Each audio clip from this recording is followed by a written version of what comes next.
И что? Почему не включается?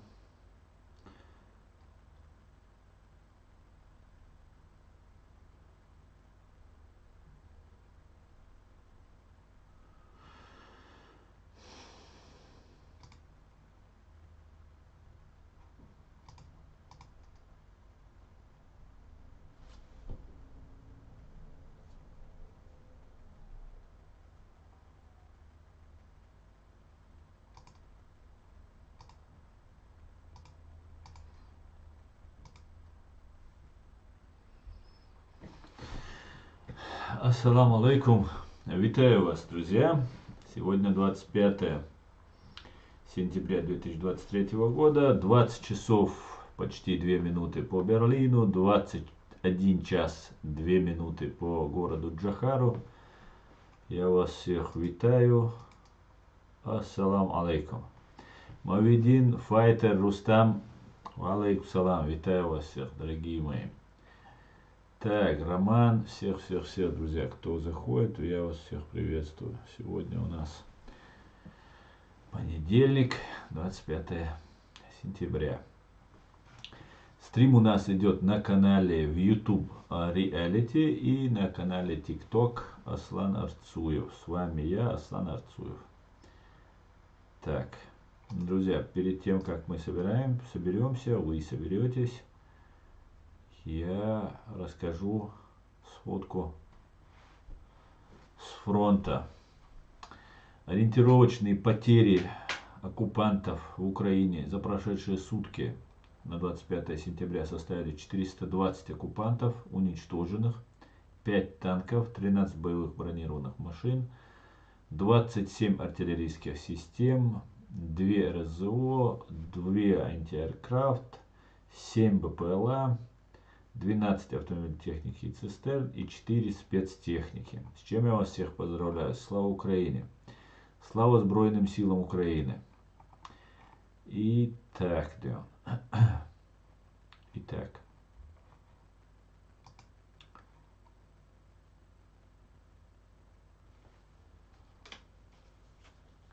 Так, что да, доходка. Так.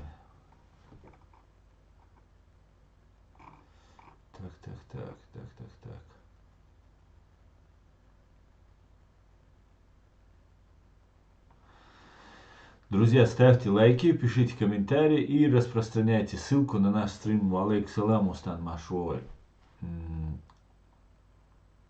Винтермод.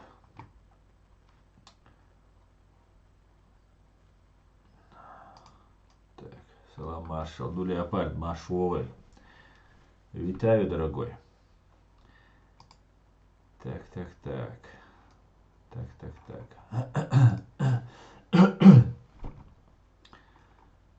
Как известно, вернее, вчера, 13 в результате атаки 22-го это произошло.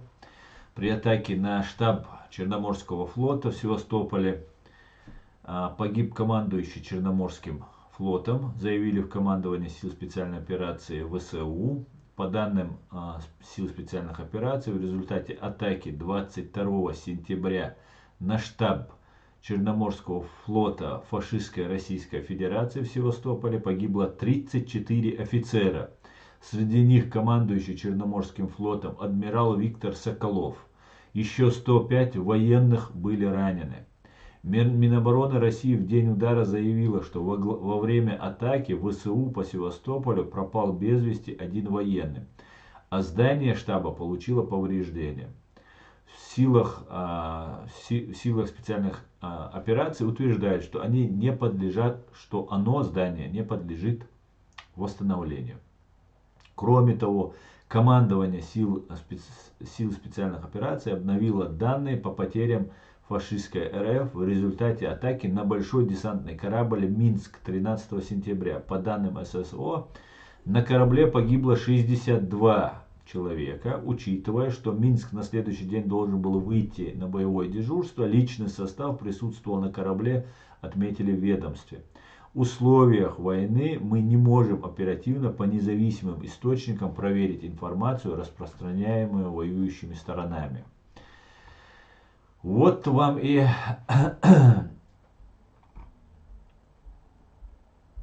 хорошая новость. Министр обороны США Латвии Сицею.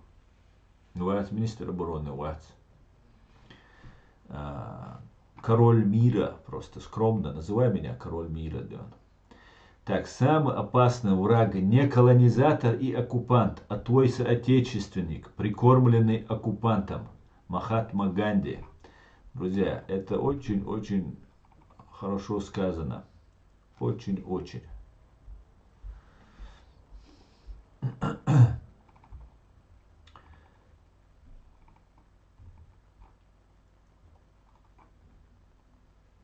Знаете, в самом начале войны русские постоянно нам рассказывали о том, что Украина вот-вот замерзнет. Первый год еще войны, еще в первые же дни войны они должны были сразу замерзнуть по теории русских оккупантов. Но, по всей видимости, произойдет следующее. Сами россияне столкнутся с голодом и с холодом. Валейкум ассалам зумсомашуо. Дику далбухастам хаму. Уду халдемуду. Салам из Казахстана. Всех россиянцев поздравляем с наступающими украинцами. Салам, Алга, Казахстан.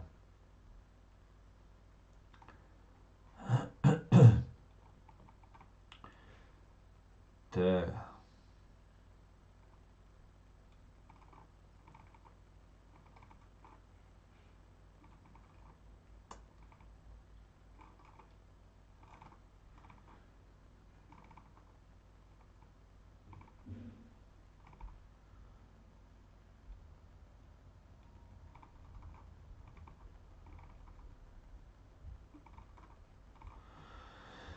Так, давайте перейдем к вашим комментариям.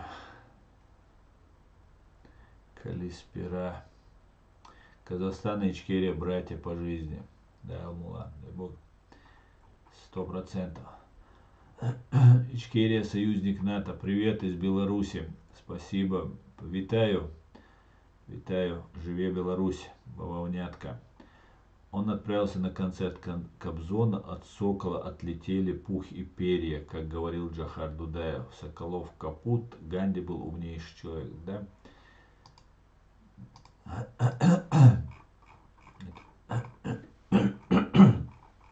Правда это?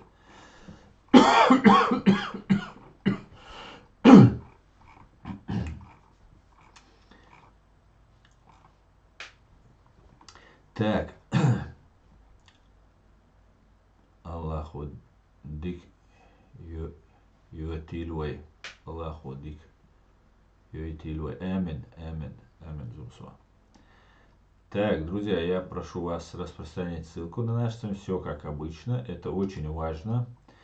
Раскидать ссылку по разным социальным сетям. И бэрт я тугар хубаганду. Я уже вчера говорил, и специально на русском языке сказал, хотя был вчера стрим на чеченском языке, чтобы поняли. Ну вот еще раз сегодня скажу. Больше не спрашивайте меня, хорошо? Хотя будете все равно спрашивать. Я являюсь председателем правозащитной ассоциации Human Rights Center Ичкерия и дистанцируюсь от политики. Но дело в том, что мой народ оккупирован, мой народ пережил геноцид, моя страна оккупирована, и права моего народа, и в частности мои личные права, могут быть защищены только после того, как этот глухой, слепой или полуглухой, полуслепой, полунемой мир обратит внимание на нашу проблему и на то, что с нами происходит.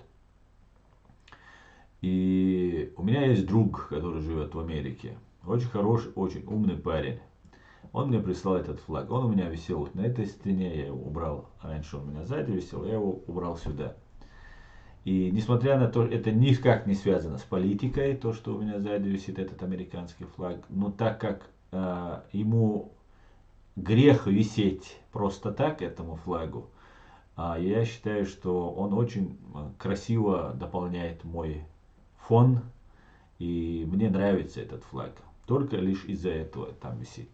При всем при этом с большим уважением и гордостью отношусь к Америке, к Соединенным Штатам Америки.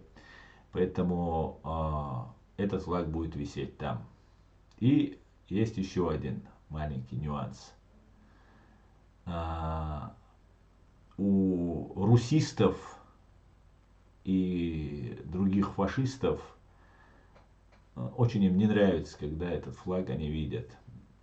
Поэтому это тоже отгоняет этих разных оборотней. Так что вот я ответил, больше прошу не спрашивать.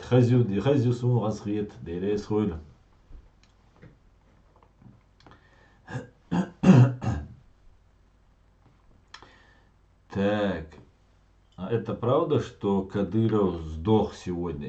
Я не слышал, я не слышал такой информации. Это нет еще. Физически пока жив. Ассаламу алейкум. Я вчера писал флаг бомба, сегодня тоже напишу флаг бомба. Дуже дякую, справедливый человек. Ва алейкум ассалам.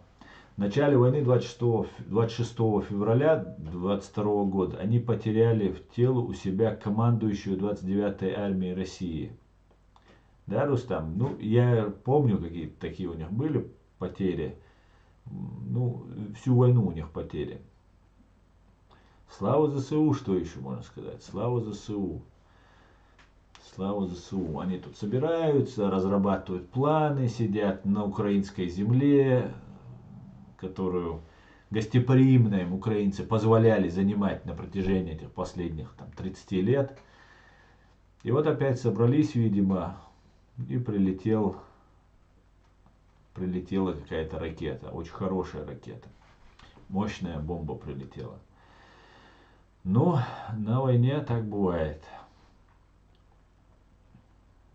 Ассаламу алейкум. Ва алейкум ассалам. И все, ты приболел? Нет, я не приболел. Все отлично. Ассаламу алейкум. Ва алейкум салам. Ва алейкум салам. Всем ва алейкум салам. Витаю. Довели. Усман. Всех, друзья. Все, кто заходит, я вас всех приветствую. Приветствую всех. Четко сказано, Сан. Спасибо, Иван.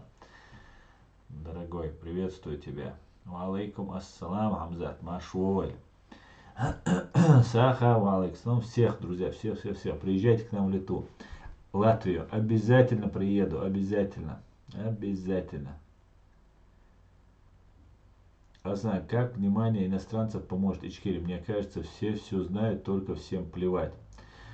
Ну, во-первых, не все знают, к большому сожалению, так как есть люди, которые все знают больше, чем мы с тобой, убежден. Здесь на Западе есть спецслужбы, есть специальные ведомства, которые знают намного больше, чем, например, я могу сказать уверенно.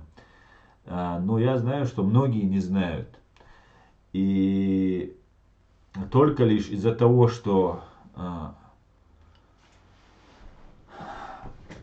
кто-то что-то знает, нам никто помогать не будет. Более того, нам вообще помогать никто не будет, если мы сами ничего не будем делать. Понимаете? Если бы украинцы не стали бы защищать свою страну, то им дали бы джавелины и сказали бы: партизаньте, пацаны.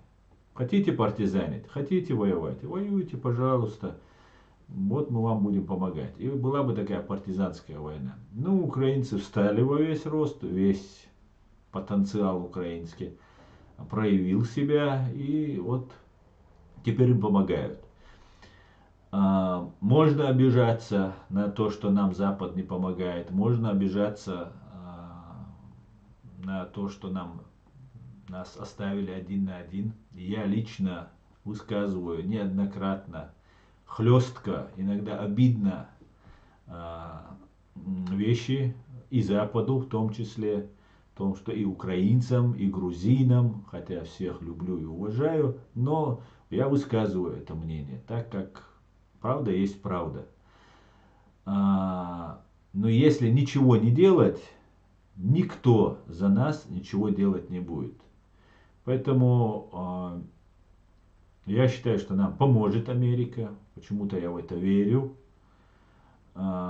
И я пытаюсь донести все проблемы, которые связаны с нашим обществом, постгеноцидным нашим чеченским народом. Не поможет сказать и плюнуть, ну, легко, абсолютно несложно, кстати говоря. Многие так сделали. Но вот я считаю немножко по-другому.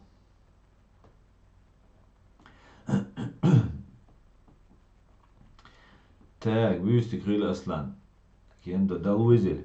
На канале Золки запрашивали 2 чеченцев. Ну, кадыровцев, наверное, ты имеешь в виду. Потому что чеченцы там не сидят.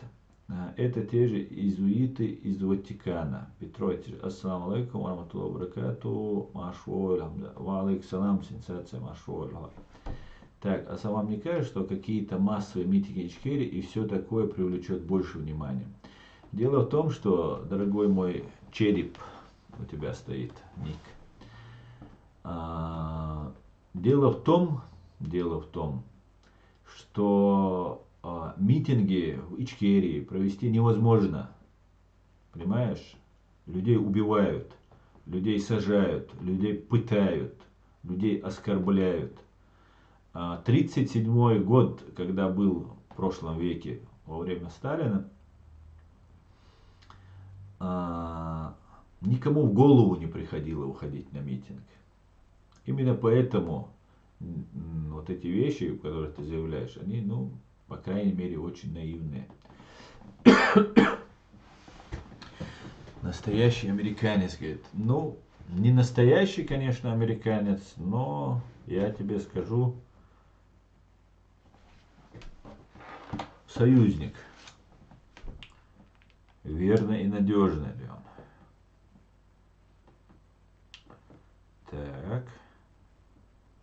Объем продукции.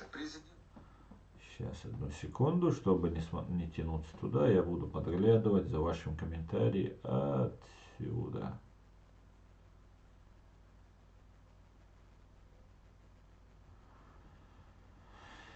Так, одну минуточку.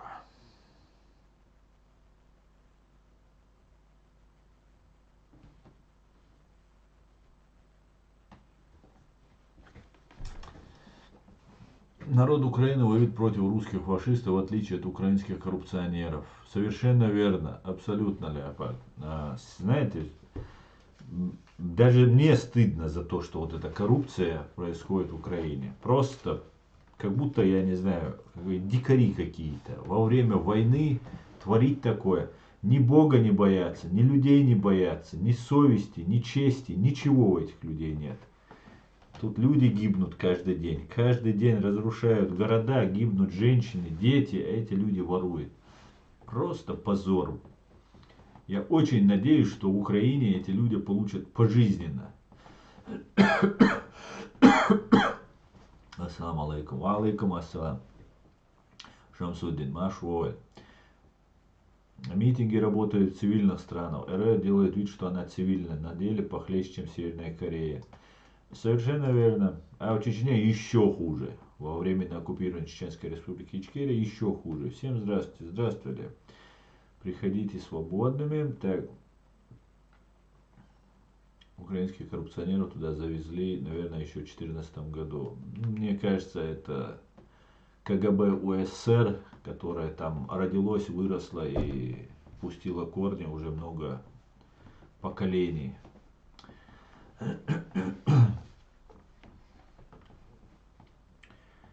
Так, давайте почитаем комментарии в ТикТок. Друзья, еще раз я вас прошу, напоминаю вам, пожалуйста, раскидайте ссылку и в ТикТок, и в YouTube, в WhatsApp, в Telegram, в Facebook, во всех социальных сетях, которых у вас есть. Это очень помогает, это очень важно. Вы знаете, что наш канал запрещен на территории фашистской России.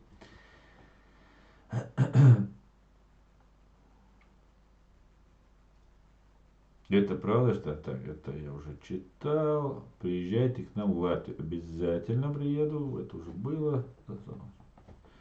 Аслан Сонохчу. Аслан, подними меня, пожалуйста, на 5 минут. С какой целью? Настоящий. Так, это тоже было. Да, но Украина 40 миллион и Чечня 1 миллион с чем-то. Да, Нино, совершенно верно. Все нормально, дал Бухастов. Нас тоже никто не помог. Мы в 2008 это увидели. Да, Нино, я помню. Я помню. Что-то надо делать, но выйти и сделать что-то массовое невозможно. Тогда как деоккупировать ЧРИ? Деоккупировать ЧРИ мы можем только правовым политическим путем. Только так. Мы показали всему миру, что мы нация, что мы свободные люди, которые борются за свою свободу и независимость, как никто и никогда. Поэтому нам нужно признание. Грузия нас, например, признала, Верховная Рада Украины тоже признала, пока президент Украины еще не признал. Ну вот, пока вот так обстоят дела. И, ну, самое главное, конечно, чтобы нас признали американцы. И нас включили в большую семью ООН. И после этого юридическим правовым путем мы деоккупируем нашу страну. Для того, чтобы добиться юридического признания нашей страны, нам нужно объединиться. Для этого создана платформа нашего настоящего, не закаевского, там, имитации правительства, который вокруг себя собрал огромное количество разношерстных людей, в том числе и агентуры российской, а настоящих наших властей, которые с первых дней стоят на позиции свободы и независимости, суверенитета нашего государства и народа. Это президиум правительства, куда входит Ахьяд Дигов, сопредседатель, Алла Дудаева, сопредседатель, и еще энное количество людей. Всего в президиум входит 15 человек. Всех, я некоторых из них знаю, но всех не знаю. И некоторых я не могу называть без их санкций на это. Поэтому сейчас президиум призвал всех чеченцев объединяться для диалога, потому что слишком много агентуры среди нас работает, агентов влияния фашистской России, которые пытаются быть самыми большими демократами, ичкерийцами, там, сторонниками независимости и так далее, и так далее, но по факту являются проводниками российских планов, их целей, их интересов. Для этого нам нужно объединяться. Есть платформа открытого диалога, которая сейчас уже была первая конференция, онлайн-конференция, мы собирались, общались, она есть на канале президиума, официальном канале президиума правительства. Я всех призываю вас подписаться на этот канал, там свежие всегда будут именно от нашей законной, настоящей, легитимной, народной власти президиума правительства. Вот поэтому я вас всех прошу подписываться на этот канал. И, конечно же, я буду оповещать вас об этом. Следующая, когда будет конференция, прошу вас всех заходить. В Телеграме она будет проходить. Я надеюсь, мы когда-нибудь уйдем из Телеграма, потому что вот, например, сейчас в WhatsApp есть то же самое почти сейчас, как и в Телеграме. Такая же почти есть система. Как в Телеграме сейчас WhatsApp расширяет свои возможности, свои силы, свою структуру своей вот этой платформы. Ну, пока там, пока в Телеграме все это будет действовать. Поэтому мы все должны объединиться под единым знаменем, под настоящими знаменами независимой Ичкерии, не имитации, не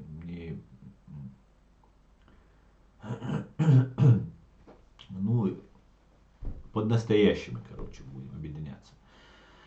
И вот тогда мы сможем деоккупировать нашу страну, и все это сделаем правовым, дипломатичным, политическим путем. Да, мула, да, мула.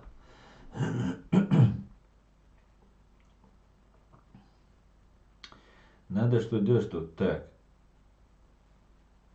Да, вы правы. Я считаю такие вещи, не могу поверить, что в 21 веке это возможно. Да, Нино, к сожалению, да. В Чечне такое творится, что, да. Салам алейкум, Асан, не пойму, к чему флаг Америки, может я что-то не понимаю. Что-то ты не понимаешь. А сколько стран должны признать Ичкерию? Ну, минимум. Нино, ну смотри, есть такое понятие, что вот два есть таких понятия, определения о независимости страны. Если моя страна, Чеченская Республика Ичкерия, имеет территорию, народ и правительство, и они объявляют о своем суверенитете и независимости, никто на этой земле нас не обязан признавать. Для того, чтобы мы стали народом, государством и полноценным субъектом международного права. Но делают так, что говорят, что нужно, чтобы вас кто-то признал. Ну, нас признал Грузия в самом начале, самая первая, Афганистан, ну, и сейчас Верховная Рада Украины нас признала. Наша территория оккупированная, соответственно, значит, наша страна свободная и независимая. Это, конечно же, был супер шаг, который сделала Украина, Верховная Рада.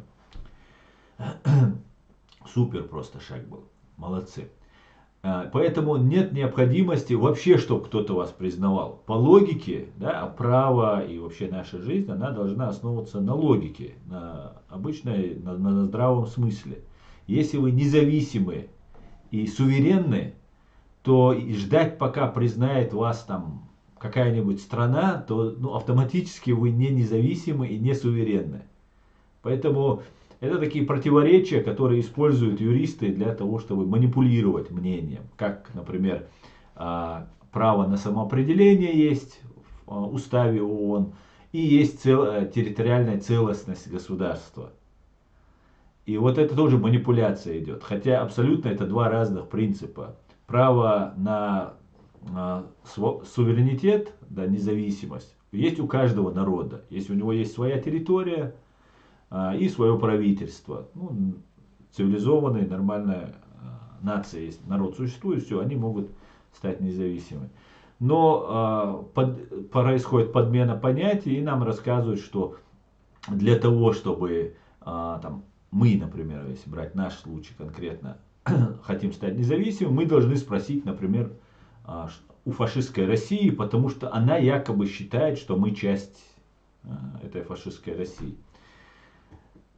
Это неправда, это не нормально, это нелогично, потому что наша территория, наша страна, она всегда была нашей.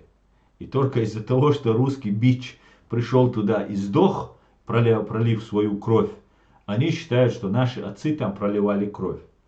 И вот поэтому она их.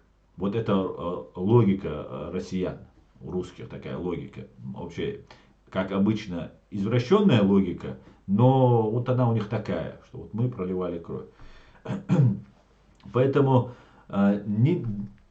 достаточно, если придерживаться того принципа, отвечая на ваш вопрос, на принципа о признании, достаточно признания одного государства.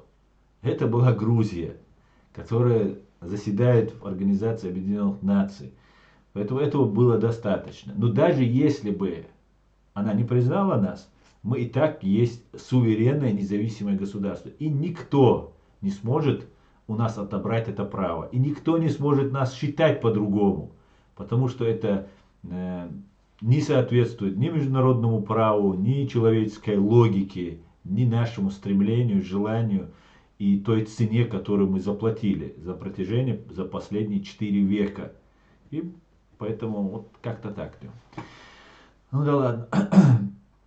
Давайте чуть-чуть я почитаю комментарии в YouTube.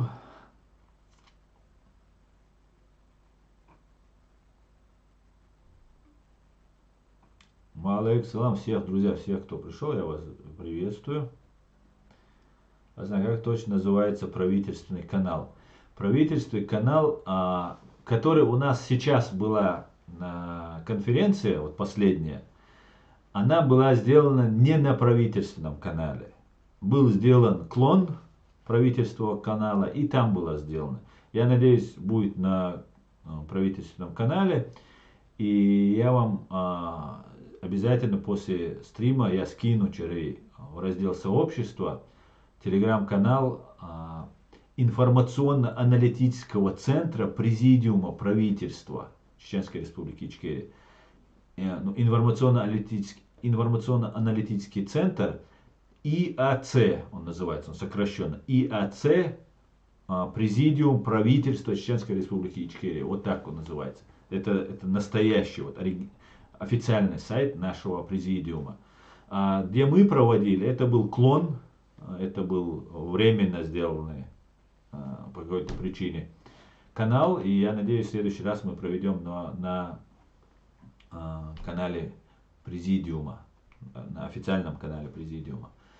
Официальный канал называется информационно-аналитический центр ИАЦ, Президиум правительства. Так, сейчас власть не занимается строительством оборонных предприятий, а просит деньги у Запада, чтобы разворовывать Зеленского, Зеленского попросили отчитаться о каждой копейке. Да, это так. К большому сожалению, вопреки всему Украина выстаивает. И внешней оккупации, которая происходит, агрессии, которая происходит, и внутреннему врагу, который, как сказал Ганди, хуже оккупанта.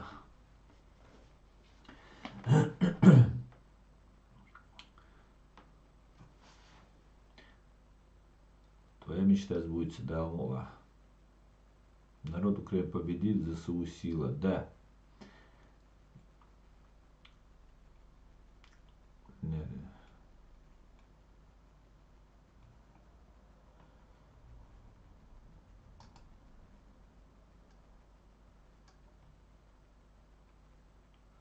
Нам не обязательно, чтобы нас кто-то признал. Мы самодостаточны с большой буквы народа. Этого достаточно. Хотелось бы еще, чтобы наш Чили признал США. Да.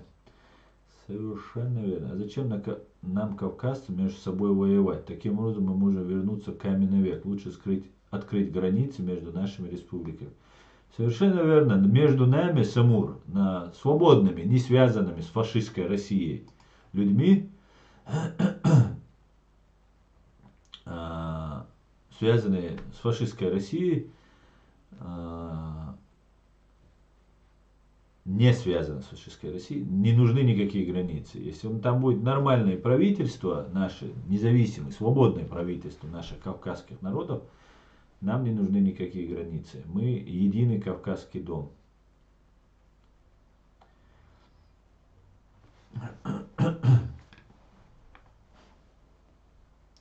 Аслам, магиартиши демократия, Мухаммад, говорит, не пытайтесь нам эту демократию нам привести, говорит Мухаммад. Мухаммад, но я не знаю, почему ты так говоришь, но я тебе могу сказать, что мы всегда жили при демократии. Ты просто не понимаешь этого термина. Большая ошибка противопоставлять нас, мусульман, демократии. Это не так. Это обман, это ловушка, в которую нас загоняют. Это не так. Демократия — это значит власть народа. А тот шариат, который нам пытаются навязать, это какие-то там из Мавритании, какие-то муллы, там попы какие-то там, Саудовской Аравии, там фетвы там выносят и так далее.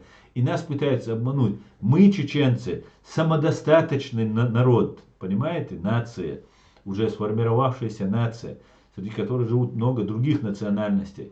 И мы сами вправе выбирать себе. Если нам не нужен ни король, ни падишах, ни еще кто-то. Нам нужен человек, который будет 5 лет избираться народом, а потом уходить.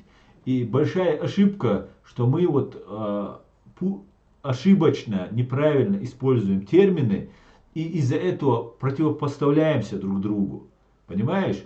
Мы с тобой, ночи вала нексэн, ночи вала ночи вала язым, ночи мата яшо, демократу, демократ Бог, омяду Бог дуис, питио, власть народа. Вот и все, понимаешь? Иду тебя, дик. Да, савер зумсо, маш воль.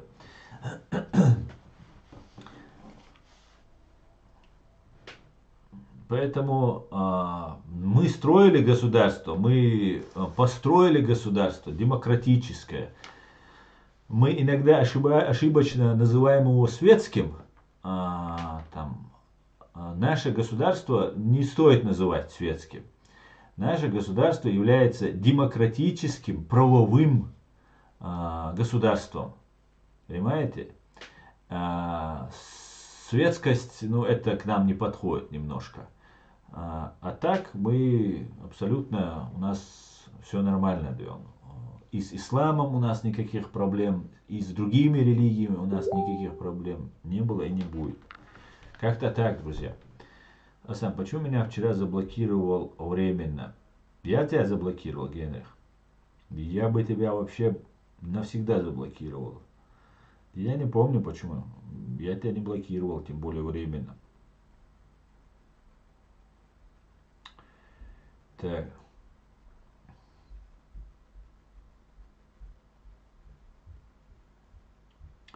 Так, Ахмад Силас к нам зашел.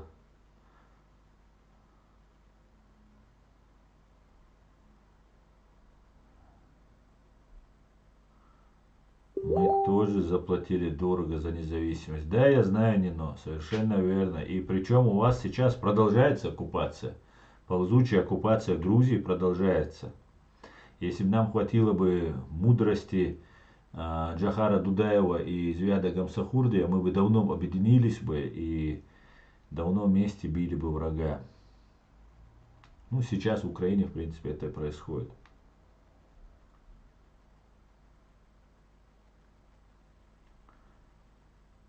Ингл, вот, бийте.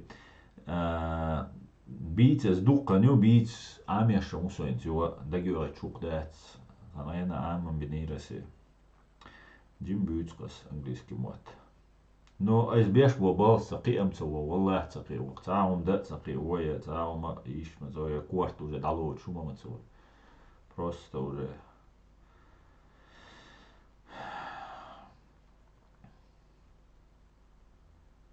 Чеченцев ждет очень тяжелое будущее, если они все не объединятся на идее независимости. Абсолютно с тобой согласен. Абсолютно. 100%. Миллион процентов. Ты прав.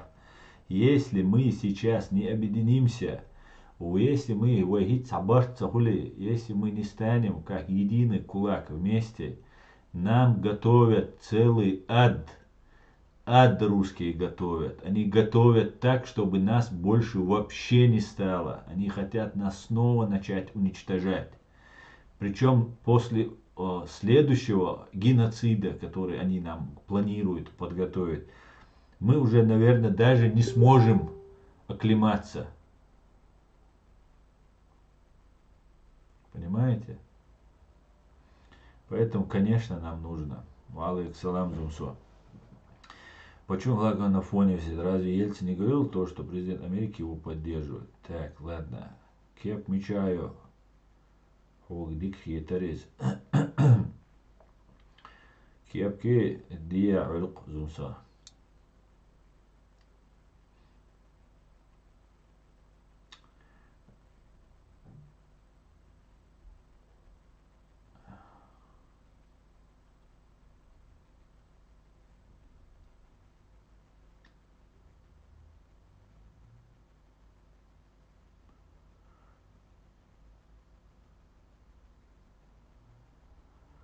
В Коране написано, тот, кто не судит по законам Аллаха, является кафиром. Что скажешь? Ты мне тут урок Корана, что ли, ислама, что ли, мне тут будешь задавать? Я считаю, что по законам, вот ты видишь, пишешь на русском языке, да, и говоришь Коран, пишешь, Аллах пишешь. Почему ты не пишешь на арабском языке?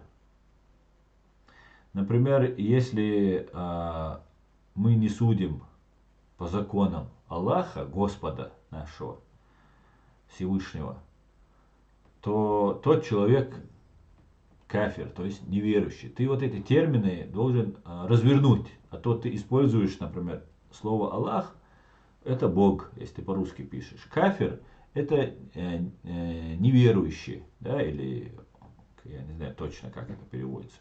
Поэтому было бы точно, если ты сказал бы. Поэтому мы, чеченцы, верующие люди.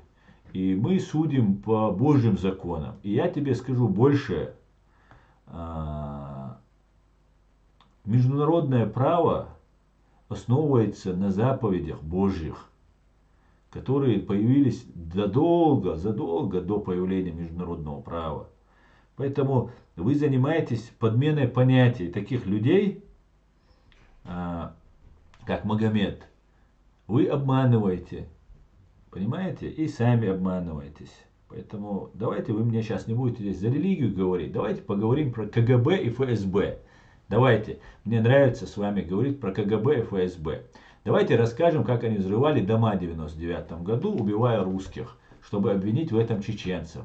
Давайте расскажем о том, что КГБ, ФСБ убивало миллионы людей на протяжении всей своей истории. Давайте расскажем о том, что Саддам Хусейн, которого вы так любите, являлся агентом ГРУ российской разведки и убивал женщин, детей газом. Давайте об этом поговорим. Давайте. Хватит у вас мужества открыть свое лицо и говорить со мной про ФСБ и КГБ. Оставьте там религию, оставьте другое, третье. Вот реальное зло, сатана. Мы же верующие люди, значит на земле есть сатана. Сатана сидит на Лубянке, в ФСБ, в Кремле. Давайте поговорим об этом. Что вы на это скажете, воины клавиатурные? Что вы на это скажете? Или так вы, между прочим, так, зашли меня поучить исламу там, или проверить, насколько я мусульманин или нет. Ребят, вам этого не стоит делать. Вам нужно о себе думаться. Я уверен, если мне потребуется помощь, ни один из вас не придет мне на помощь. Я уверен на 1,000,000,000%, в судный день вы убежите от моих грехов так далеко, что вас никто не найдет. Понимаете? Поэтому не надо меня учить. Думайте о своей душе, о своих там отношениях с Богом. Оставьте людей. Нам каждому отвечать. Понимаете? Может быть, за то, что я здесь сижу и делаю какое-то там полезное для своего народа дело, может мне Всевышний простит мои прегрешения, может какие-то даже большие грехи. Вы думаете о себе, вы в мою могилу не ляжете, не ляжете. Поэтому давайте, парни, будьте благоразумными. Я считаю, что должно быть шариатское право. Шариатское право. Мухаммад, я согласен, что ты имеешь право так считать. Более того, я тоже не против, чтобы у нас было шариатское право. Но давай с тобой определим, что значит шариатское право для тебя и для меня. Если ты считаешь, что отрубание руки и ноги это шариатское право, я с этим не согласен. Вернее, оно входит в шариатское право, с которым я не согласен, чтобы нам отрубали руки и ноги. Я против того, чтобы били палками, если ты выпил. Если вы хотите человека заставить не пить, то бить палками, может быть, 1400 лет назад или 1000 лет назад это было как-то результативно. Но сейчас, если вы хотите заставить реально человека избавиться от этой пагубной привычки, то надо искать другие методы, я считаю. Поэтому давай сперва определимся с терминами, что значит шариатское право для тебя. А потом можно разговаривать. Салам алейкум. Ва алейкум ассалам. Вы из Катриюрта? Да. Более 1 миллиона россиян приехали у нас, называя себя беженцами. Да, Нино, я знаю. Да, я Никто не кричит христианский или буддийский Демиран наша, кричат по-шариатски демократия как. Да, Мустан. Понятно, да.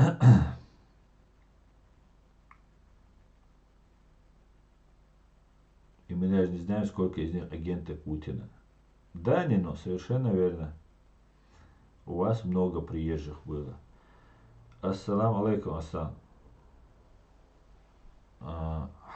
Хубо вайбарт мацхир бо эйлемчная. Вайбама биня. Так.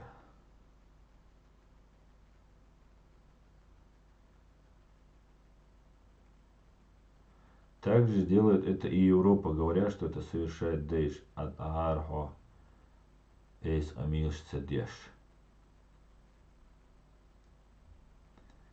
Эйс Амилш Деш, Сомуат, Дауду Алас Бош, Саумадат, сомнений Бош, сомнений, я боюсь, понимаешь?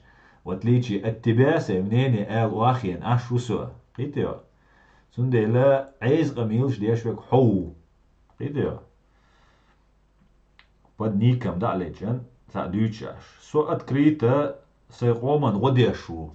Хюга годи бос хайқоман. Айд лиц вақт цагерч. Президент вақт цагерч. Эра валь хайқоман годи бос. Просто инсхалдатсон. Ты можешь включить камеру и начать говорить. Просто помоги своему народу. Заступись за него.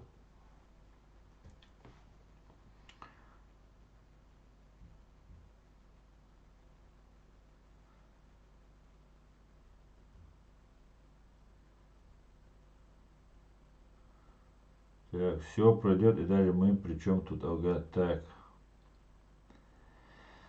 Анна стаго, Хюцердол шумдат, хайн, цагуаг мадиц, мнение объективных или из мистер Шишан. Смотрите, человек назвал себя мистер Шишан. Понимаете? Что у человека в голове, да? Он мистер и Шишан. Ты как там у них? Багдади, там и так далее, короче. Ибн Хатаб там. Ну никак не мистер, да? У тебя раздвоение. Салам Асан, салам волк. Царь пал Бюцерсан. Бюцер, да вашим отвлекают нас. Шалом, братишка, шалом, Роман.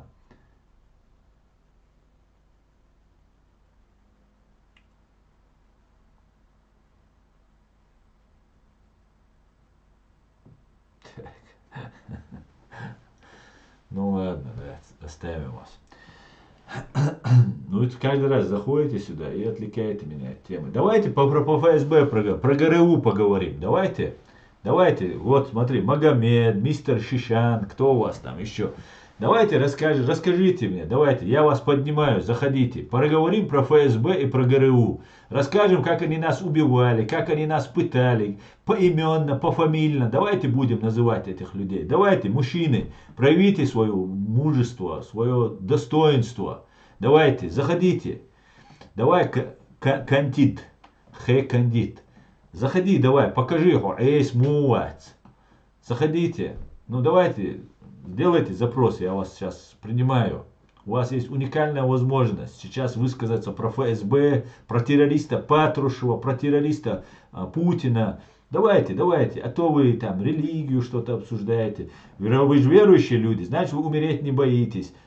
Испытания, пытки, которые могут вас подвергнуть после того, как вас задержат эти террористы и ублюдки, они пойдут вам на благо. Бог зачтет это все, что вот вы пережили, ваши родственники пережили трудности, тягости, если их всех даже убьют и тебя убьют. Это на благо. Давайте, заходите. Будем сейчас про ФСБ рассказывать. Про религию потом, сперва про ФСБ расскажем, а потом расскажем и про религию. Давайте, парни, жду вас. Давайте. Ну чё, давайте, парни, жду, давайте, где ваше мужество? Учить меня исламу. Отцел, сун халгар, цаум шаш, дир до час, сацак адаур до час, амилш деш аш дол. Один зайдите, один хотя бы. Давайте про ГРУ, про ФСБ поговорим. Мне очень хочется про Путина и Патрушева с вами поговорить. Давайте, чеченцы, воины, давайте, жду вас. Заходите, давайте, короче. Так, про ГРУ кто-то выше написал. Сейчас посмотрим, что ты там написал. Если... Сейчас найду. Аслам, просто отвечаю всем шариатчикам, что ислам прежде всего религия справедливости. Это понятно, это точно. Кстати, про агентов ГРУ. Боевик Боровой рассказывает в стримах, что он предупреждал власти США о неком Усаме Бен Ладене, который связан с КГБ. Да, справедливый человек, я об этом много раз говорил, именно ссылаясь и на этого боевика Борового. Понимаете, да, это так, взрывы, атаки на небоскребы в Америке произвели русские, при помощи русских. Усама Бен Ладен был связан с русскими террористами из Лубянки и так далее, и так далее.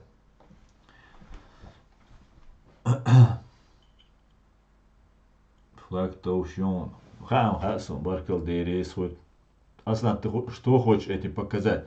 Я хочу показать вашу искренность в этом. Понимаете? Смотрите, я открыто сижу уже 3-4 года, 4 года сижу здесь. У меня много проблем создано. Вы с никами туда заходите. Понимаете? Вы заходите и учите меня, что мне делать и что мне говорить. Понимаете? Вместо того, чтобы что-то делать. Это похоже на то, что человек сидит в окопе, воюет он. А вы сидите, джишгал наш душ, там, колш, короче, у тебя верхняя пуговица не застегнута, у тебя там, я не знаю, фуражка на бикрень, там, сидите, вот это вы мне рассказываете. Или ты автомат не так держишь, вот вы мне что рассказываете. Понимаете? Или вы даже не это говорите, вы говорите, я там в русских стреляю, например, в оккупантов, убийц стреляю, да, сижу в окопе. А вы мне говорите, не, ты не туда стреляй, ты вон туда стреляй, вы мне туда говорите. И я вам говорю, давайте вместе сперва вот этих, кто на нас сейчас идет штурмом, вместе их загасим, а потом уже будем разговаривать о том, что вы говорите. И давай, я хочу проверить вашу искренность, вашу мужественность я хочу проверить. Вы же мусульмане, значит, нам ничего не страшно в этой жизни. Мне ничего не страшно в этой жизни, понимаешь? Я готов умереть. Я с этой целью вышел на этот путь. А я хочу проверить, насколько вы искренни в этом. Давайте, заходите, парни. Давайте, я вас жду. Покажите, какие вы воины Аллаха. Как вы заступаетесь. Не просто там на клавиатуре 2 пальцем стукните. Хачудыль. Давайте, я жду. Давайте, чтобы, по-серьезному, по-мужски, чтобы все это было. Нет, я не хочу с вами спорить. Я наоборот хочу с вами обсудить ФСБ и ГРУ. Нам нечего спорить, понимаете? Нам не с чем спорить. Наоборот, мы же одним взглядом, мы же чеченцы, значит мы против ФСБ и ГРУ. Это зло, абсолютное зло на этой земле. Зайдите, пожалуйста, я вас жду, очень жду. Мне вас не хватает, парни. Мне нужна ваша помощь. Да? Хотя бы патроны мне будете подавать. Зайдите, да. Не хочу с вами спорить. Давайте вместе обсудим. Ты назовешь себя мистер Шишан. Настоящее свое имя, покажешь свое лицо. Скажешь, что Путин и Патрушев террористы, которые убили 300 тысяч наших граждан. Что ты готов нести ответственность за свои слова. Заходи, давай. Хочу вол. Покажи себя. А то вы мне тут рассказываете, там не так надо, это не так надо. Это не серьезно. Просто отвлекая меня от разговора. Понимаете? Хачудыль, давайте, я жду вас, парни. Чтобы не было так, что вы оказались балаболами. Вы же серьезные парни, да? Воины Аллаха на пути джихада, все, заходим. Хадыль. Во-первых, если мы будем справедливы, Ельцин дал нам возможность строить государство. А наш Джахар политик начал вести вообще. Муслим, ты что такое вообще? Ельцин справедливый, ты говоришь? Ельцин дал нам возможность строить государство, ты говоришь? Мы построили государство, когда Ельцин еще никакой роли не играл. Понимаешь? Мы уже все построили.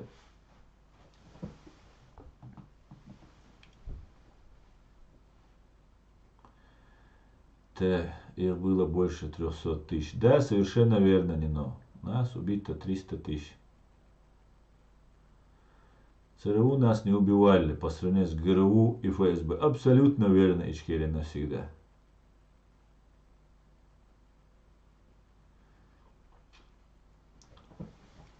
Так. Чем лучше ЦРУ, говорит. ЦРУ 100 миллионов раз лучше. أصلا الشيخين قربحون أسبيتش ما تقربوا إيه سولير موح أقول شوال إيه شو شين خين قربوا. Ну все с вами понятно, вы так просто, вы так будете, короче.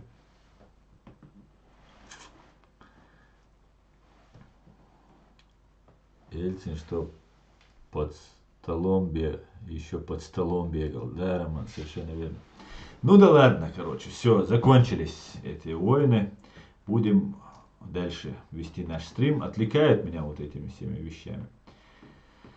Так, я рад, так, у меня... Лева, спасибо тебе весь здравомыслящий мир молится за свободных людей, за свободу.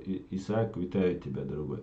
Если изменится устоявшийся миропорядок, тенденция наблюдается, и установится другое право сильного, тогда РФ, может быть, и посягнет на уничтожение нашего народа, но навряд ли это удастся. Чирей, знаешь, достаточно не того, чтобы русские сами нас уничтожили, достаточно того, чтобы у нас создали вот эту шариатскую форму, как они планируют, Палестину, и тогда весь мир поможет нас просто уничтожить. И это спасет русских террористов от тех преступлений, которые они совершили, и мы требуем их привлечь к ответственности. Основной кнопочный герой Швен Гурбац, Гурбац и Баду. Абсолютно Мустан. Полностью с тобой согласен. Иш Гурбац, Вен. Просто чубах, каншай, колда, колшиш тац. Амеш будешь сон. Шай дейгеннан, улсак амеш вош, удадис. Да, муласна, есть такие чеченцы, которые хотят забыть все, что натворили русские, но они всего лишь чеченоговорящие. Под русских для них ислам все свое нохчил, ислам выгодно для ФСБ. Ну, та трактовка, про которую они говорят, туда это выгодно. Асна, я про ГРУ выше вопрос, это я уже читал. Асна, у меня нет понятия, кто или что такое ФСБ. Буря, поэтому вот я сижу здесь и объясняю им. Ну, они нет, заходят и рассказывают мне, да, что мне делать. Если вы хотите помочь в войнах, я вам дал бы один совет. Пока эта суета, война не закончится, просто молча сидеть и не светиться. Муслим, ты просто гениальный парень просто. Спасибо тебе за твой совет. Если бы не ты, я просто не знал, что мне делать. Просто большое тебе спасибо. Хорошо, что ты есть, Муслим. Дать мне такой полезный, дельный совет. Ассаламу алейкум, асан. Үш бит, бөш, бәт, яха, противникш. Үш сам бәт, шака, вей буш, вей. Так, асан, иш шариат не позволяет про ГРУ. Асан, им шариат не позволяет про ГРУ и ФСБ говорит. Да, у них особый шариат. Асан, созови их на шуру, напои их всех кефиром. Да, он да.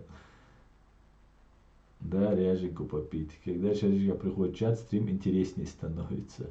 Основные деньги и время за деньги дороже, чем вера и злость за предков. Да, наверное. Исаак, что на чеченском языке означает молоко. Их могу сам уши. Да, не говори. Но им все равно, они опять зайдут, Исаак. Файтер. Конечно, им легко ходить в арабских платьях, платках, как семиты. Они просто прячутся, леопард, они прячутся за, знаешь, когда им что-то говоришь, они говорят, вот Махди придет, и вот мы тогда выйдем, вот тогда мы там это сделаем, то сделаем. А вдруг Махди не придет.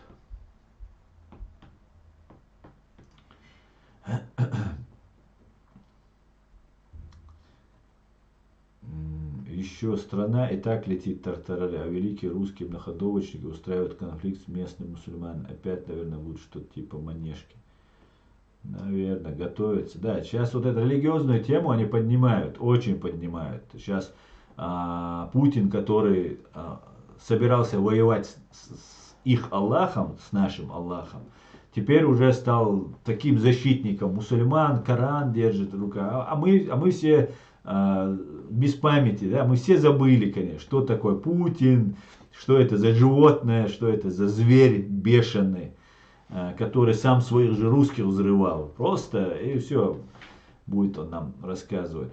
И сейчас, и знаете, разные фетвы будут сейчас из Мавритании, из Саудовской Аравии выписывать какие-то там карманные шейхи, будут выписывать какие-то фетвы и говорить, объявляем джихад Америки, объявляем джихад Украине там, и так далее. Причем всегда почему-то получается это врагам России объявляет. Самому главному врагу, бездуховному, безнравственному, абсолютно аморальному режиму в России никто не объявляет почему-то. Ни Саудовская Аравия, саудовский принц в дружках ходит у Путина, ну все их устраивает. А потом, когда нужно, ты же мусульманин, ты что там, это. Вы что уже, детский сад, друзья, мы это уже прошли. Надо учиться, да, учитесь.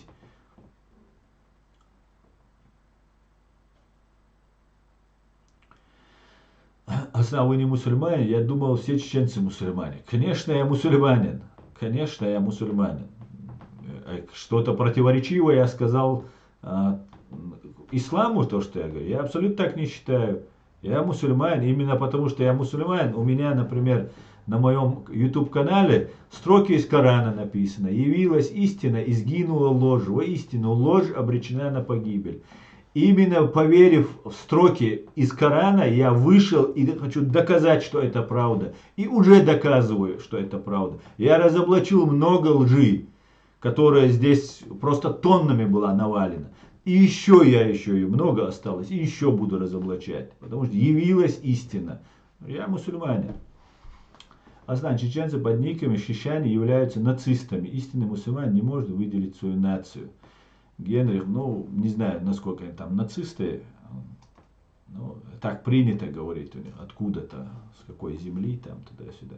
Основно, каждый разумный чеченец должен понимать, что в мире все страны имеют конституцию и по ней живут. У нас тоже есть конституция, официальная религия ислам, только ислам и власть разделены. Абсолютно, совершенно верно, абсолютно так.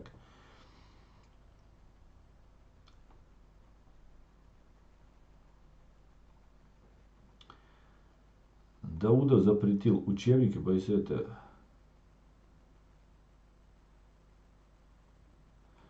Так, вот этот муслим, который мне тут советовал, что мне делать, занимается пропагандой Даудова и разных других. Поэтому муслим, нам придется распрощаться. Да.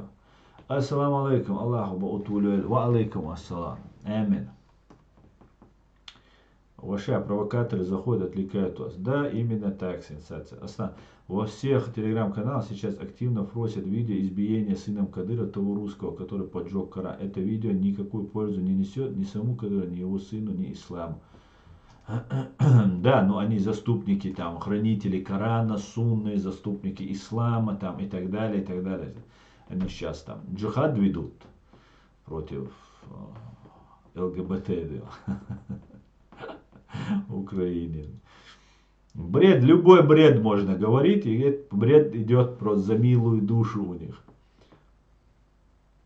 Да, совершенно верно, справедливый человек. Это многоходовочка. Они сейчас готовятся, я уже давно уже наблюдаю за этим, я уже об этом говорил неоднократно. Они готовятся объединить разных религиозных там фанатиков, там, наверное, и иранцев подключат туда, там еще кого-то подключат, и объявить там Америку, Украину, ну и всех нас врагами мусульман, объявить там джихад, там Саудовская Аравия вынесет какую-нибудь фетву, или какой-нибудь мулла там карманный их какой-нибудь вынесет фетву, нам это все расскажет и так далее. И под предводителем великого защитника мусульман Путина с джихадом пойдем там и так далее, и так далее. Короче говоря, вчера воевали, убивали только лишь за то, что ты мусульманин, чеченец и так далее, а теперь, ну, короче говоря, лицемерие 99 уровня, да. Удивительно, если один не русский сделает какой-либо проступок, то виновата вся нация. А когда русский совершил преступление, причем гораздо серьезное, ему хоть бы хны. Сейчас нет, сейчас уже у русских немножко проблемы начались, да? Их не Махди, это Путин. Да, скорее всего. Они без стыда, клянусь тебе, Леопард, они без стыда потом будут говорить, что Махди это Путин, что Путин это там Богом посланный человек, который спасает нас. Там, это вообще без зазрения совести будут говорить. Самое главное, найдутся те, кто и поверит в эту ложь. Ну или сделают вид, что поверят. Сейчас в Ливане висят билборды, фото Путина с Кораном в Дагестане и подпись «Защитники ислама». Во-во! Вот, кстати, вот этих ливанцев, они тоже туда, вот этих террористов тоже будут туда приглашать. У них сейчас все плохо, поэтому они будут пытаться, да, привлечь. Дал Мулла Аслан, истина, дал Мулла Аслан, истина, ложь обречена на смерть. Да. Дал Мулла, сенсация.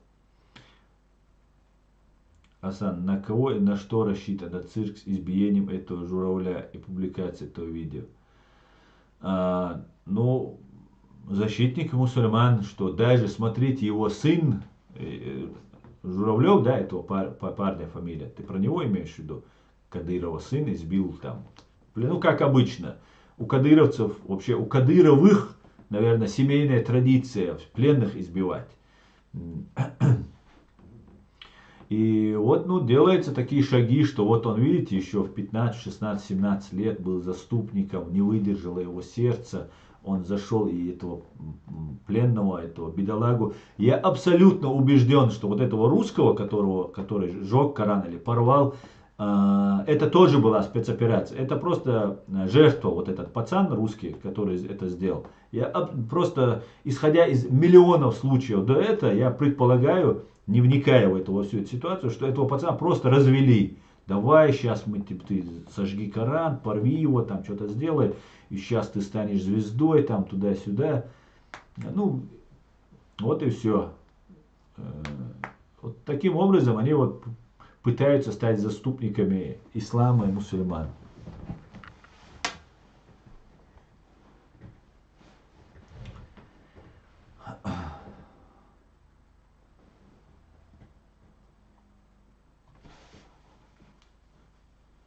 Так, Аса, спасибо, что напомнил. Абсолютно правда. Дьявол Путин готов воевать с Богом, а наши единоверцы награждают церкви, кланяются перед награждением. Это пошло самые мерзкие люди.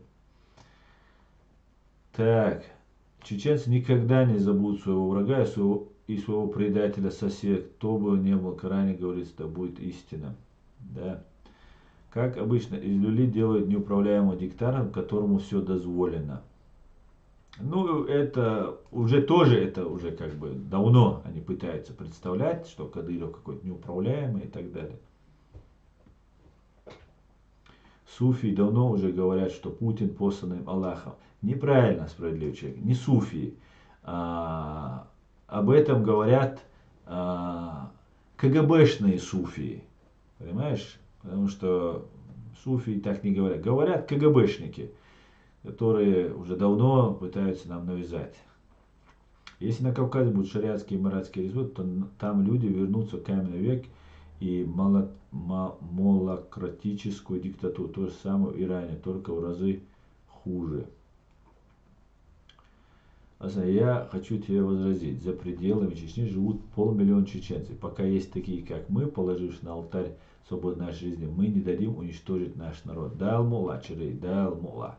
Но именно этим мы и занимаемся, да, Алмула. Мы все этим именно и занимаемся. Война будет, война идет, Марк. Ты что? Война в Украине уже идет очень мощная. У меня знакомый живет в Украине, там тоже многие ненавидят кавказца, но мне лично говорил про это. Да, это, конечно, очень показательно, да. Твой знакомый, который сказал. Как обычно, вопли о том, что Чечня является неуправляемой, независимой, автономной. Да? Ашхамуле.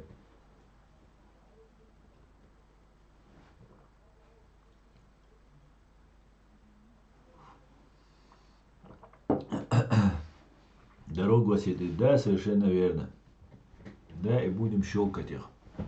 Да, мула.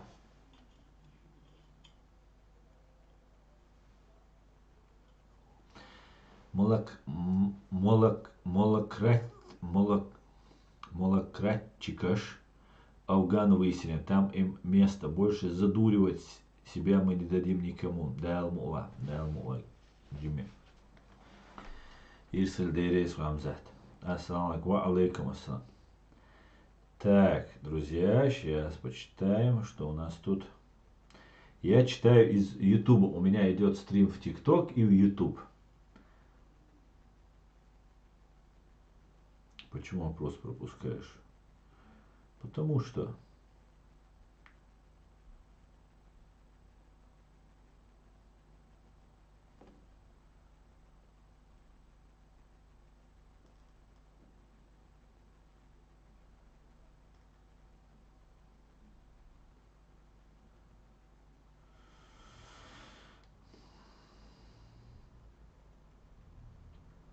Так.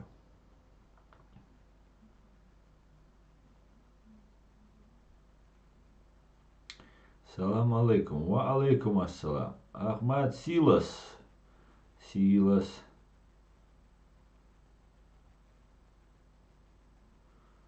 Можно было и... Так, ассалам. Ва алейкум ассалам. Спасибо. Ахмату Богу. Поясниться. Да. Спасибо.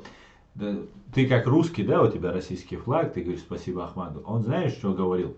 Убивайте, чеченцам он говорил, убивайте русских как можно больше. Я не знаю, откуда у вас, у русских, такая любовь к тем, кто вас убивает. Кадыров Ахмад призывал убивать вас как можно больше. Путин с Патрушевым, ваше ФСБ, взрывали ваших женщин, детей, спящих в своих домах. В 99 году. И до этого взрывали метро, переходы, электрички, там что только не делали, вокзалы, все остальное. И вы их любите. Я не знаю, наверное, вы, наверное, и Басаева должны обожать.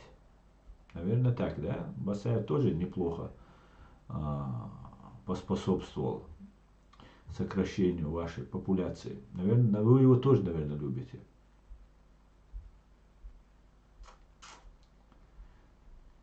Аслан Ахмад чай мамалла, а то силар курбойр боун. Да.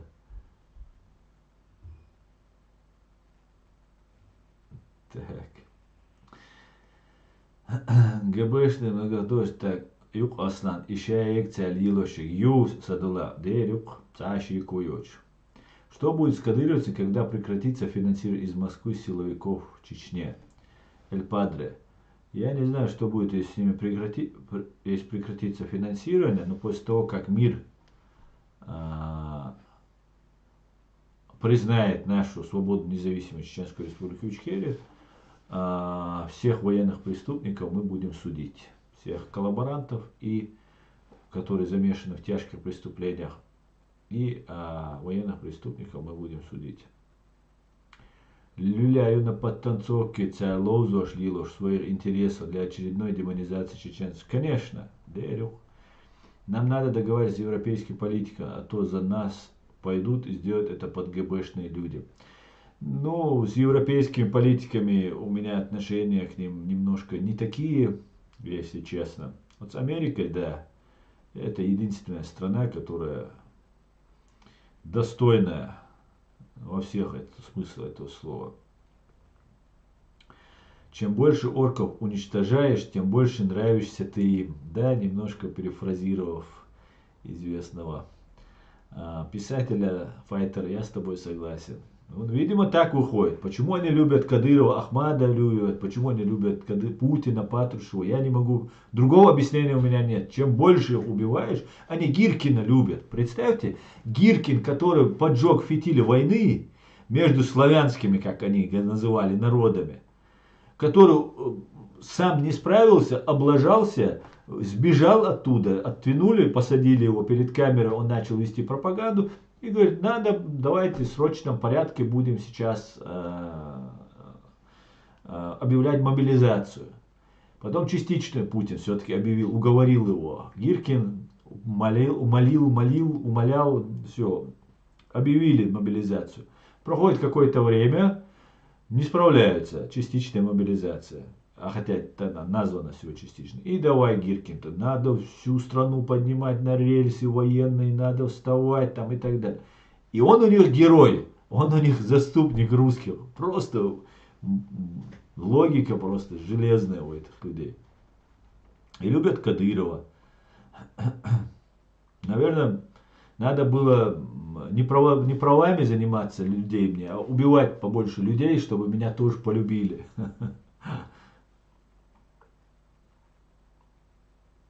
А знаю, просто русские любят тех, кто с ними жестче обращается. Да, тот же Сталин, к примеру. Да, совершенно верно, абсолютно. Абсолютно. Ненавистный кавказец у них герой. За то, что убил как можно больше. Кавказцев ненавидят, он у них второй сорт. Кавказцы, третий, десятый сорт. Но за то, что Сталин их убил, им нравится. Просто уникальная просто нация. Да? Правильно говорил Шамиль Басаев. Ну, мазохисты. Нравится страдать просто. Наверное, это нравится. Другого объяснения нет. То, что было раньше, не будет Чечении. Его уже списали, тянут историю с ним к какому-то событию. Например, проигрыша в Украине он будет. У них просто нет мозгов и чести, и совести, и самодостоинства. Да, именно так. Бавовнятка. Бавовнятко. А среди нас есть, которые придают свое начало, как был у нас один уровень. Недавно видел его пост в одном эфире, как он там пишет: Ахмад Сила, так я ему хочу ответить или ответить вы, Асан. Да, Ури писал, да, Ахмад Силас. Понятно. Ну, понятно, он из этой среды, я вычислил его еще тогда, и, короче, хотя он сейчас под другими никами к нам сюда заходит, ну, уже реже, устал, выдохся уже, да.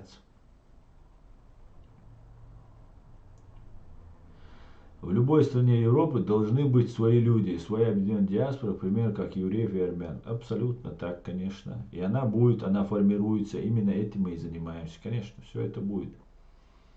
У русских менталитет такой, любят сильную руку над собой. У них в приоритете такие правители, как Сталин, Иван Грозный, Путин. И ненавидят таких, как Николай II, Горбачев. Да? Ассаламу алейкум. Ура, матула. Вараматуллахи вабаракату. Это, наверное, ошибка. Меня здесь банят. Отто Скорзени. Да, пока ты еще не забанен. Странная у них особенность. А сам, вероятно, кроме чеченцев, не захочет выйти из этой РД, потому что все они уже ассимилировались, перемешались. Эти народы пропитались алкоголем и потеряли свою идентичность. Как вы думаете? Ну, алкоголем это не связано, я думаю, но связано это с тем, что да, произошла ассимиляция, произошло то, что народы смирились и фактически покорились, да. И, к большому сожалению, кроме чеченцев, выйти такое явно рвение мы не видим. Мы не видим. Последние 200 лет уже все перестали уже. А сам с болью в сердце вспоминаешь, когда видишь, что многие чеченцы поддаются шариатским нормативам из недр Лубянки. Жалко становится за их ограниченный разум. Хотелось бы консолидации, увы. Чили, знаешь, на самом деле это не такая уж большая проблема, как нам пытаются представить. Ну, во-первых, интернет это большой такой обман. Здесь можно, например, видео сделать просмотров, там, миллион просмотров, миллион, если правильно подойти, там есть специальные технологии у них, там, методы. И вот таким образом можно там раскручивать. И вот эти религиозные темы, они привлекают внимание, и много очень затрачено на это пропаганды. Ну и, конечно, мы все мусульмане, большинство, не скажу 100%, ну, чеченцы там 99, наверное, процентов мусульмане. Ну, 95, допустим, возьмем, мусульмане. И каждого это касается, каждому это интересно, когда что-то про твою религию говорят, что-то там интересно, особенно если это касается молодежи и так далее. Потом была война, наши воины говорили Аллаху Акбар, у них были бороды, и все эти люди, которые сейчас говорят про ислам, рядом с нашими воинами не находились. Подавляющее большинство, за редким исключением. Поэтому это очень сильно как бы это надуто, что там какие-то там есть мощные силы там шариатчиков и так далее. Все мусульмане, да, это все мощные силы. Нам нужно заниматься просвещением, разъяснением и так далее, и так далее. Если бы так много реально было бы людей, мусульман, которые сражаются, они бы, которые готовы умереть, попасть в рай, там все такое, они бы не продолжали бы воевать. Когда Докка Умаров просил их приехать, никто из нас туда не поехал. И они в том числе, понимая, что у них рай будет, там все такое будет и так далее. Они туда не поехали. Поэтому как таковой, вот такой большой супер проблемы из этого нет. Но русские пытаются нас склонить к этому. Это проблема, она существует. Ее тоже преуменьшать ее тоже не нужно. Это тоже правда. Но нам нужно объединиться на праве, на основе нашего выбора нашего народа. Это Конституция, это съезд чеченского народа, который прошел в 90-м году, на основе чего был избран Джохар Дудаев председателем, а потом уже президентом и так далее, и так далее. Это все у нас имеется. Есть очень умные, очень опытные, очень заслуженные люди у нас в нашем обществе, которые мы должны всячески поддерживать и прислушиваться к их мнению.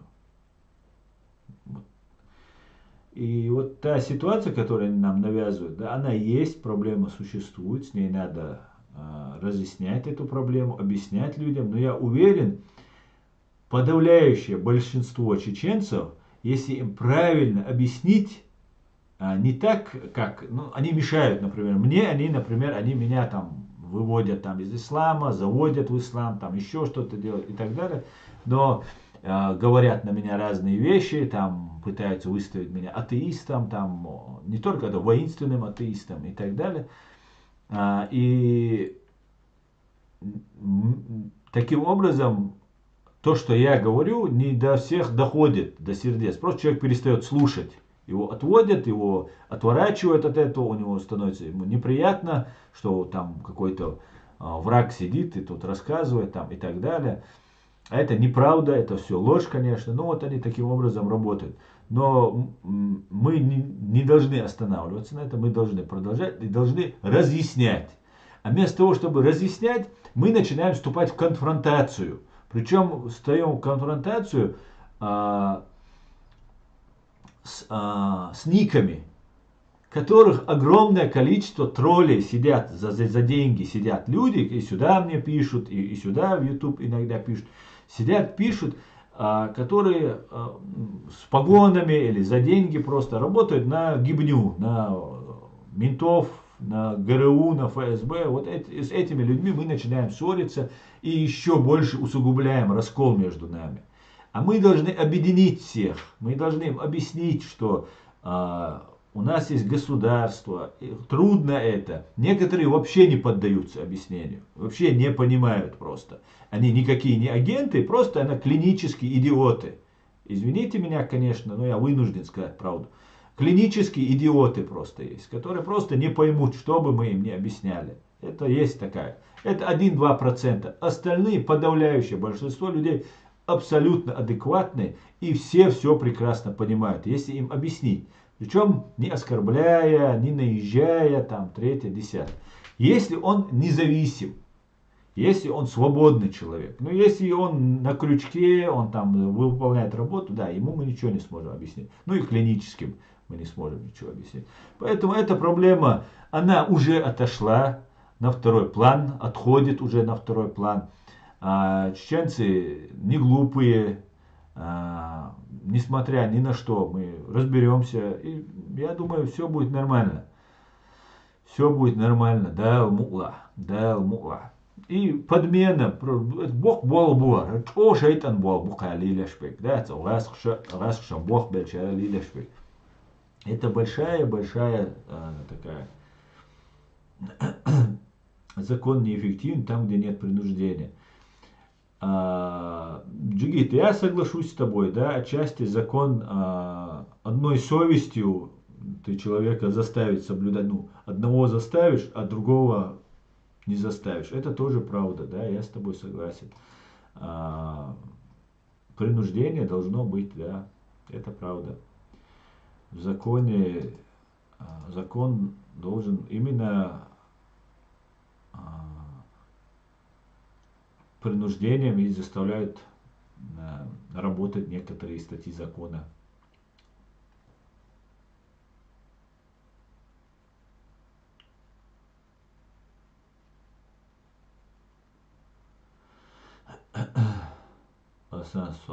Давай, Муса. Ассаламу алейкум, ассалам.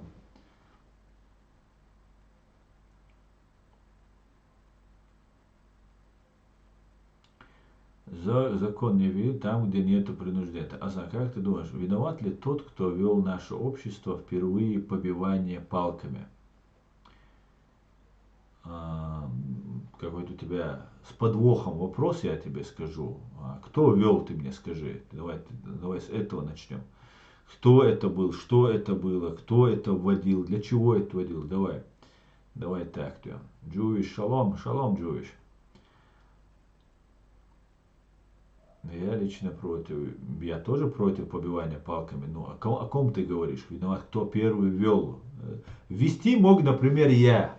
Например, я говорю.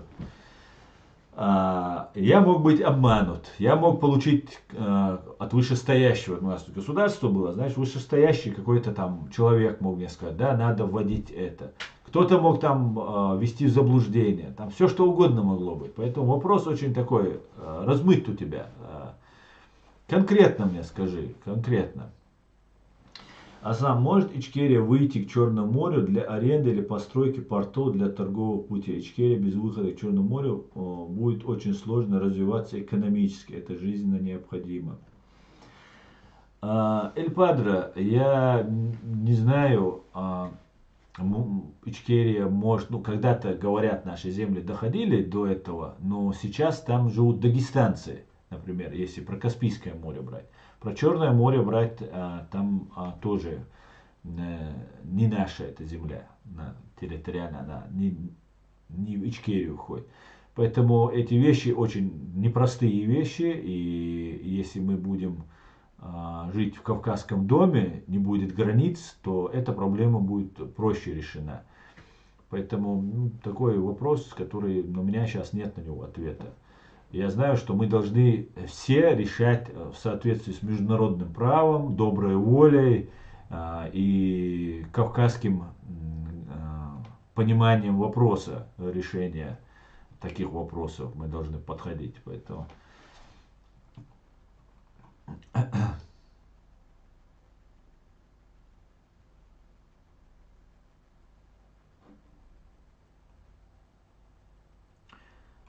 Ассаламу алейкум, пусть этот умник знает, больше всех страдают суфи, больше всех погибли они. Ахмед Хабуев. Это вот про суфия там отвечает вам кому-то. Ахмед. Почему ичкерийцы до сих пор не создали свои СМИ англоязычные в ЕС, чтобы доносить о себе информацию в мире? Дело в том, Эль Падре, что мы постгеноцидный народ. И я не знаю, чеченец ты или нет, но, например, не надо ждать, что кто-то будет создавать, надо просто делать и создавать. Независимых, свободных людей,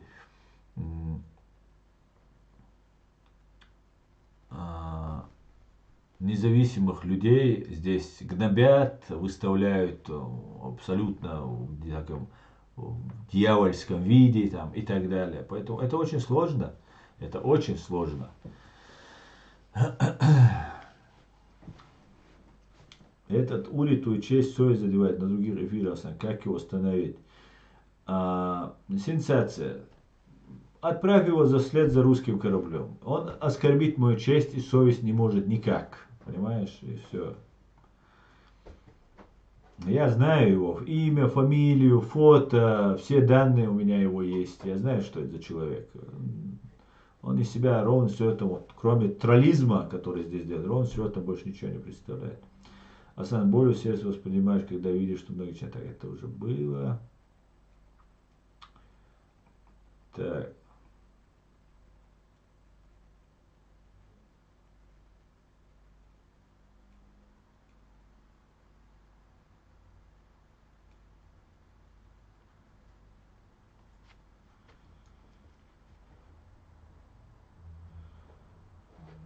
Так.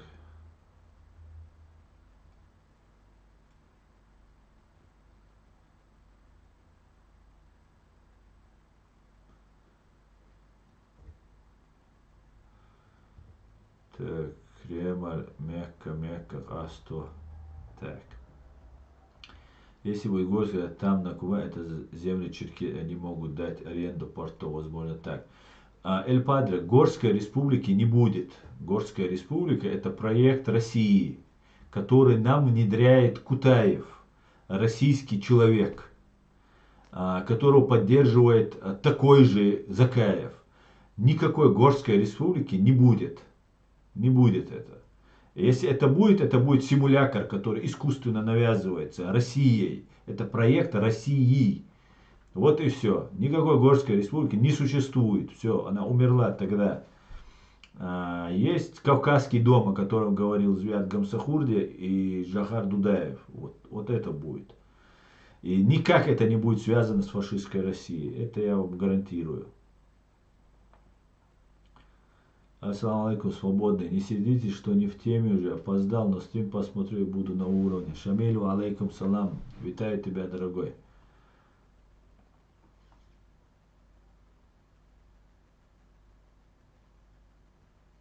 Самур, ты Грузию опять забыл. Вернее, в этот раз забыл. Так, Асан, как здоровье Кадырова? Не в курсе. Здоровье не очень, но жив. Все понял, Асан. Может, адрес его кинь мне на WhatsApp. Он просто много берет на себя. Он уже на мать перешел, Асан. На мать перешел. Я не могу тебе дать сенсация по никакой тебе его адрес, потому что это не нужно тебе. А ты, умоваться он обычный кадыровец он, цауис, его, он не в Европе, он дома находится.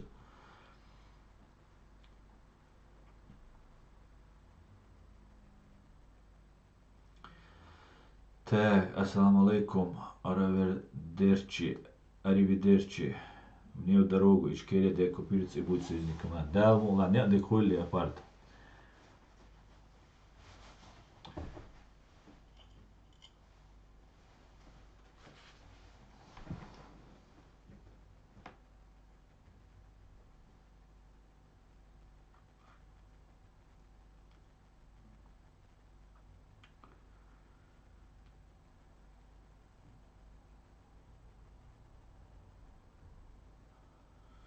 Так, салам, Аслан, что за флаг у тебя за спиной? Спасибо, удачи. Салам, Мария, салам.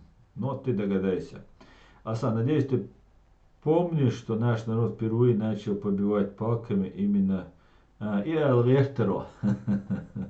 Я не помню, что Шамиль Басаев, может, на войне там своих солдат, он как-то дисциплину они поддерживали таким образом, но это никак не относилось к гражданскому населению. И поэтому я понял, как ты задал вопрос подвохом, тот, кто первый начал и так далее.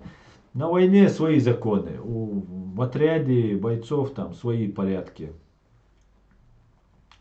Брат, ты бы сразился с Адамом Кадыровым? Адам Кадыровым? Немного ли чести будет? Так, Бог, чех молил Сахета, а ты чей проект? Я не чей проект, я сам свободный человек. Слава Украине, героям слава, Дим. Ты себя считаешь влиятельной, Закаева? конечно. А ты нет, что ли? Ты как скажешь, да?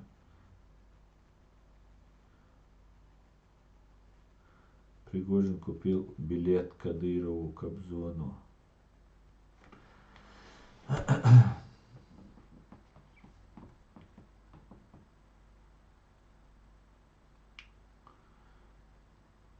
Так, Горская нужна, она вообще была создана советская Россия, существовала до 22 года, была создана для того, чтобы коммунисты присоединили кавказские народы в России. Так, Грузия 100 лет назад Горскую республику, я просто выше перечислить тех, которые входили в Горскую, ясно. Должно быть восстановление чеченских границ, да, так, понятно. Асан, ты знаешь про Марию Максаку, очень умная, начитанная, вроде бывшая русская депутатка. Она тоже говорит, что Ичкерия на данный момент оккупирован. Можно ей доверять?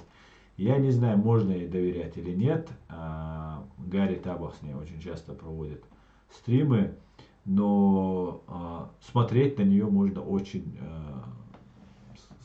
с удовольствием. Красивая, приятная женщина.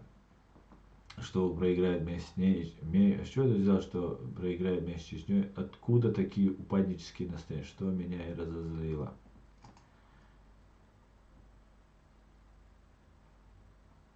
Ассаламу алейкум, Асан. Появилось имя, что в Махачкале взрыв был устроен Путиным, чтобы напугать людей бунтующих.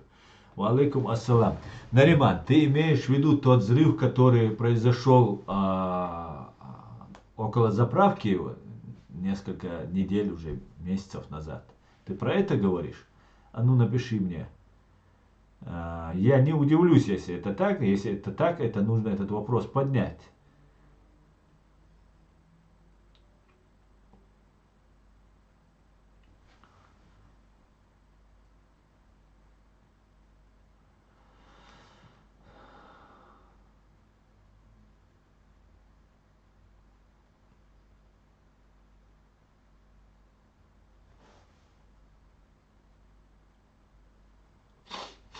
Так, ладно. Светская львица Максакова. Да, Максакова, конечно, симпатичная. Впервые наш народ столкнулся с унижением после появления ваххабизма в лице Хаттаба и Шамиля. Бред просто. Бред.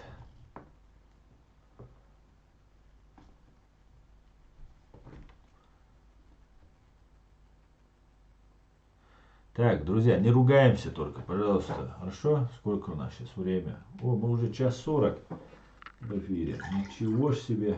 Как быстро с вами время летит. Ну, растолковывать твой бред, бред растолковывать тяжело, во-первых. А во-вторых, ваххабизм появился не в лице Хаттаба и Шамиля. Там были другие проповедники. Понимаешь? И все.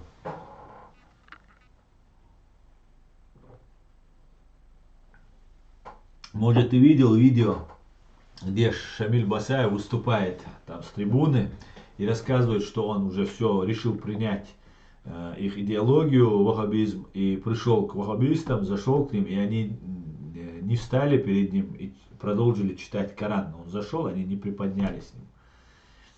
И это только лишь это опровергает о том, что он привнес этот ваххабизм. Потому что он пришел к ним, которые уже там, группа людей уже читала, разговаривала на эту тему и так далее. Ассаламу алейкум ва баракатуху. Ва алейкум ассалам. Так, куда ты делся, Нариман? Ответь мне, пожалуйста, ты имеешь в виду взрыв на заправке, который был?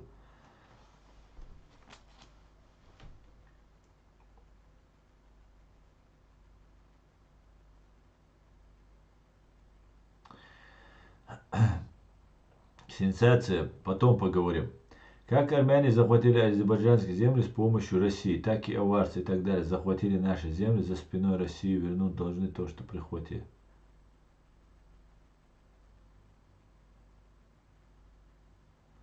Вот именно, Самур, вы напали, оттяпали наши земли, придется вернуть. Мехико, ты занимаешься сейчас провокацией. Абсолютно неуместной, ненужной провокацией. Я тебя временно исключу, Потому что сейчас Самур не может тебе вернуть ни наши земли, ни свои земли. Вообще мы ничего не можем тебе сейчас вернуть. Сейчас это не тема для обсуждения.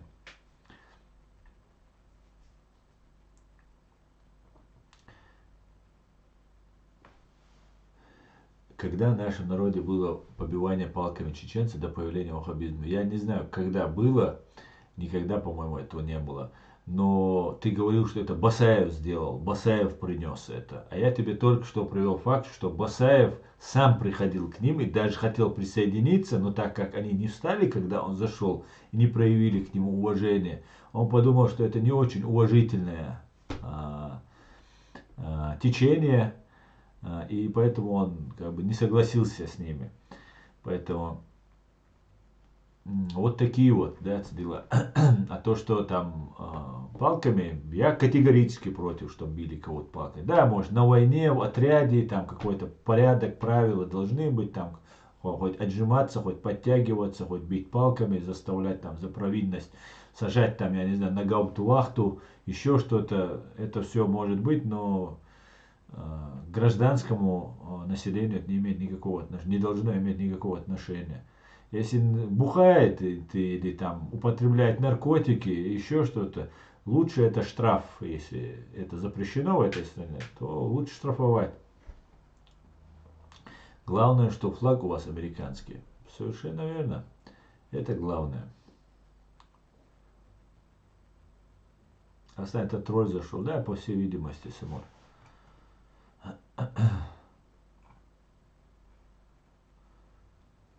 Ты мне не ответил, да? Бывает. Бывает. Да, именно тот взрыв. Ага. Нариман, а можно что-нибудь поподробнее? Можешь мне ссылку, и может какая-то информация есть? Может где-то это в интернете написано? Можешь мне по этому поводу сказать?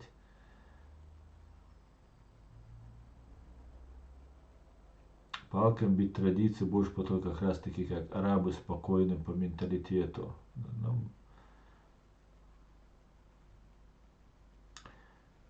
Асан, как с вами связаться? Нужна помощь от вашей организации. Тирозатти. У нас есть WhatsApp. Запишите его. Возьмете ручку или в телефон, вы с телефон, наверное, смотрите. Или вы можете зайти на YouTube канал, и под каждым видео у меня есть мой WhatsApp, и все координаты есть. Кстати говоря, в ТикТоке тоже есть мой WhatsApp номер. В рабочие дни до 18:00 можно звонить. Плюс 49, это код Германии, 174, 152, 38, 84. Пишите.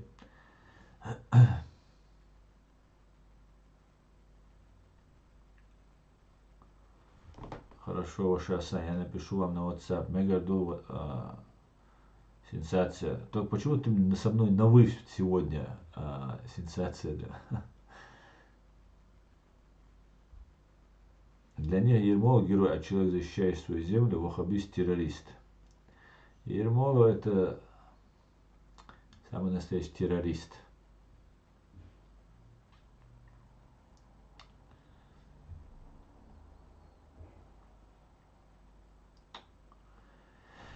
Итак, Леон, ну все, я смотрю, вы выдохлись.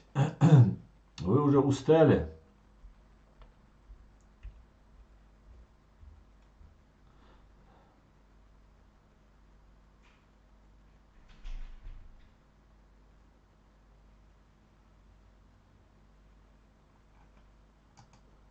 Сейчас посмотрим.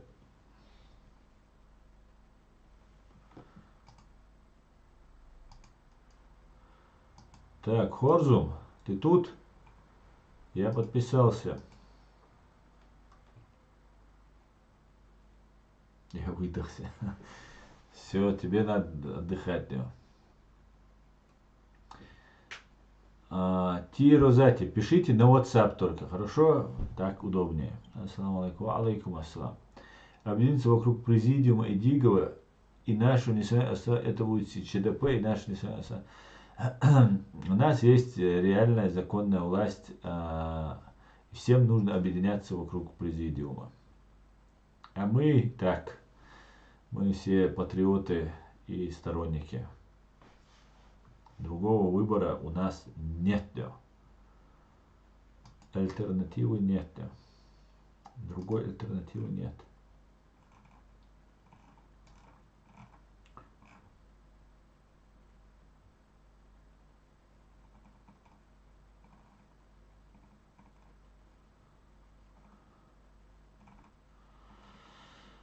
Эх.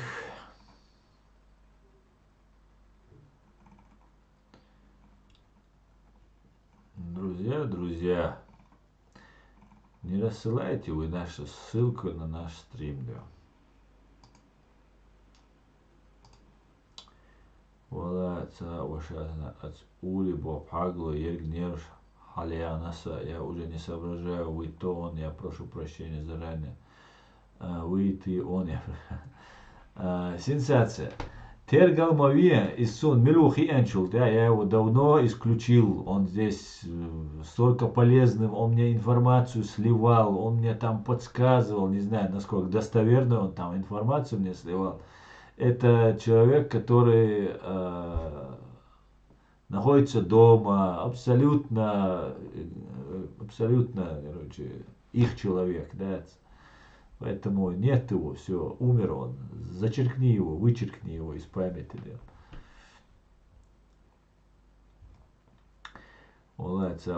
Так, почти такой же флаг у Кавказской республики. За место красного зеленый цвет был.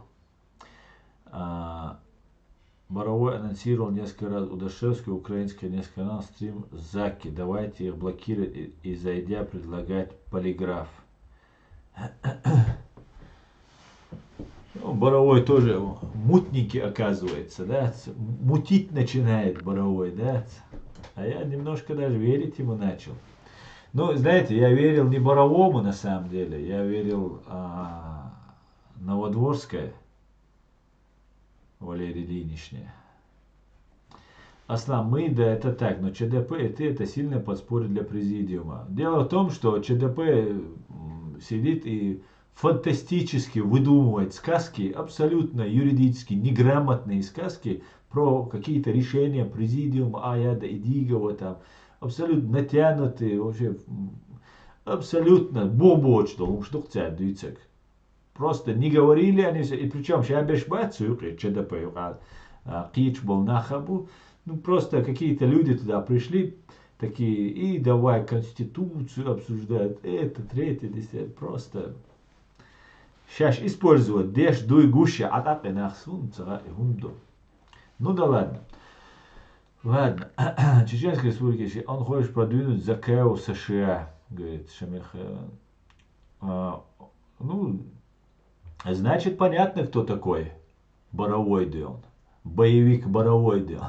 Значит, не зря его боевиком все-таки поймал его Дион. На его этом базаре. Салам алейкум, раматуллах баракат. У меня вопрос тебе. Ты понятие, что такое ислам? Йо, у меня баракату, у меня вопрос тебе. Ты понятие, что такое ислам? Ва алейкум ассалам. Да, конечно, Абу-Бакар. У меня есть понятие, Абу-Бакар Терлоев. У меня есть понятие. Я верю в Бога. И я тебя призываю, как мусульманина, сейчас подключиться и рассказать мне про ФСБ и ГРУ, которые убили 300 тысяч наших граждан. Если у тебя есть понятие ислама, если ты верующий мусульманин, мой WhatsApp есть под видео, пожалуйста, позвони мне или зайди в ТикТок и покажи свое лицо, или позвони мне на WhatsApp прямо сейчас. Я хочу с тобой поговорить про ФСБ и ГРУ, про Путина и Патрушева. Я верю, что ты мусульманин, что ты смелый человек, что ты готов пожертвовать своей жизнью и родственниками своих, и вместе со мной, вместе пройти этот путь. Я жду, пока ты мне позвонишь, хорошо? Все, давай, я жду. Ришвонсу, Абу-Бакар. Давай, Терлоев, жду тебя. Дашевский американец. Американцы не разбираются в тонкостях ваших проблем. Учитывайте это. Надо разъяснять. Работайте ночью. Никто за вас это не сделает. Файтер, ты нам тоже помогай. Это я понимаю, что, конечно, мы сами должны, но вы нам тоже нужны, друзья. Борового сын был с одним закаевским человеком. Ну, потихоньку, значит, подключается. Подключается. Ты зачем нам так фотки игиловского флага? Аслан, сейчас он подойдет, войдет, сейчас, подожди. Хауил, Абу-Бакр Тилой, заходи, я жду. Я хочу, чтобы мы вместе с тобой прошли этот путь. Я мусульманин, ты мусульманин. И мы с тобой сейчас разберемся сперва с ГРУ, с ФСБ, как они нас убивали. Я хочу просто посмотреть, насколько ты искренне веришь в то, что ты говоришь и делаешь. Поэтому давай зайди. Родственники пострадают, ты и сам пострадаешь, ты это без меня знаешь. Давай заходи, сейчас мы с тобой будем говорить. А то вы такие оригинальные, с никами заходите, без фотографий, без имен, без ничего, может имя настоящее, может выдуманное. И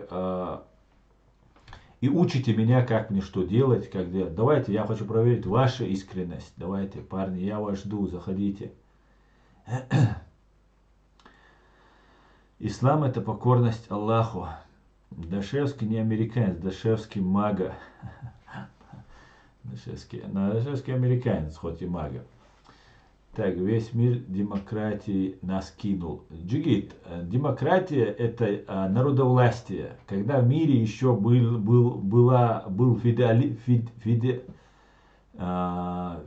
феодализм, у нас была демократия, у нас не было королей, царей и так далее. Поэтому нас не могла кинуть демократия. Нас кинули отдельные представители, отдельные политики, отдельные там и так далее. Ассаламу алейкум. Ва алейкум ассалам. Ассаламу с Казахстана. Ва алейкум ассалам.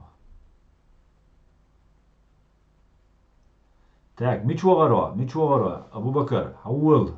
Я жду, звонка жду, Абу-Бакр. Сейчас ты мне за ислам тут мне рассказывал. Я хочу сперва, давай поговорим, покажешь ты свое лицо, покажешь, как мы с тобой определим, кто такой Путин, Патрушев, Кадыров, все эти убийцы, преступники, мы с тобой по именам назовемся, и вместе пойдем с тобой по этому пути до смерти. Давай, заходи.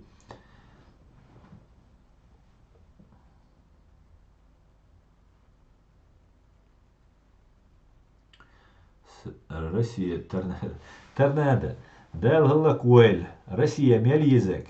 Дал гыллак уэль. Дал гыллак уэль. Россия мел язык. Дал гыллак уэль. Россия тяне тапачал юхи ваттешвек. Побай эзер нохчи винул. Россия юй цун юхи мülга кудинян чу пачал ваттешвек. Цу Россия зготтилис. Гитео и духасвек. Кайкал дочь душу. Я считаю, что ты искренне желаешь добра нам. Спасибо.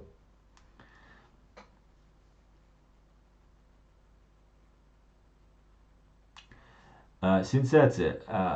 Я уже услышал тебя. Ты уже сказал, пожалуйста, оставь то, что говорил он, и все вот этот бред, который говорит. Ты можешь не повторять это вновь и вновь. Да, по всей видимости, файтер ищет.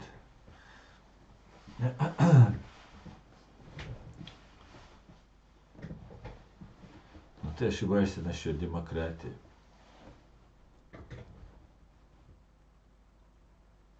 Хэр дат босэшэ хундю хачуа уэ флаг тюа датах.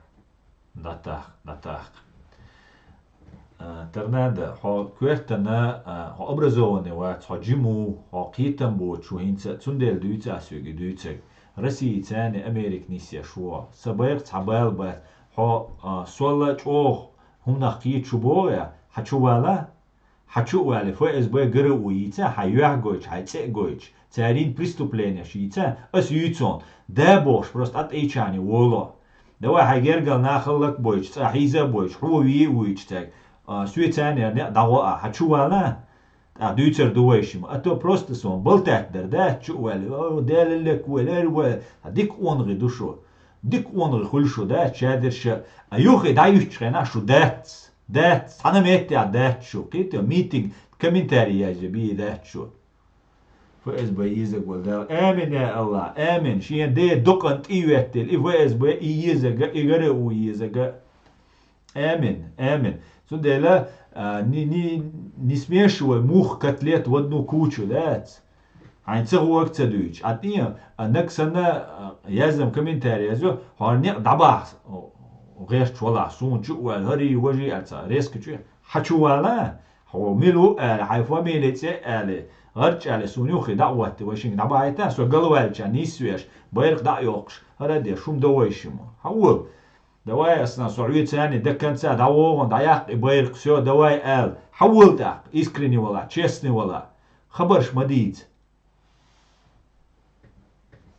مگر دو جيجيت مگر سونا عديك سكريت ديري سويلو. А с какой целью АРД я должен твой запрос принять?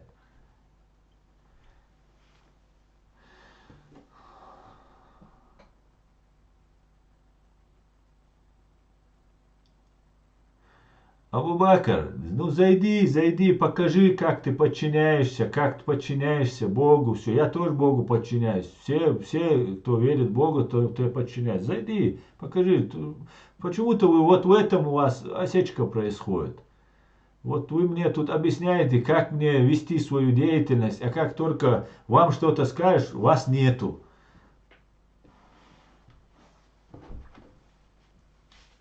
Задай АРД, тебе не обязательно заходить, чтобы задавать мне этот вопрос. Задай вопрос. Все же видишь, сколько людей вопрос задали. Все пишут вопросы, задают. Не обязательно заходить. Если ты хочешь представиться, если ты хочешь поговорить про ФСБ, про ГРУ, про террористов, про их преступления, я этим занимаюсь. Мне так неинтересно. Ну извините тогда, ищи другое место. Просто я, наверное, плохо тебя понимаю. Да, Джиги, ты пока плохо понимаешь. Аса нага сел ол, ас нисте ол сун, интель доллаш. So şu tannice gemu yolşuatçun. Şu gaskış deta, şu gaskışın ibobyaş deta. Şu tannice gemu yatçun. Tannice ubobasu ervaluatçun. No baltaç der duyso şu san nohçi uçu öyle baltaç dere i baltaç ve doyter det. Просто так duy ha düç ta düç. Deş xedega gaç elde diz. Qiti şu. Deş de gaşa şi deş de axıl şuga dık çuaxıl viz. Вот и все. Цацума шун цаха мег, со шулвохку, может быть, цацволчарела шулвохку со, может быть, сон цацум хасон. Ладу алаш, ой лелаш, может быть, мы придем к чему-то. Может, цакитам хильбу. Шусан нохчи усо. Шусан бусалба усо. Шусан ваца может, шуцацвек радикально хиру, может быть, шуцацвек бусалб хирват. Ну, со бусалбу.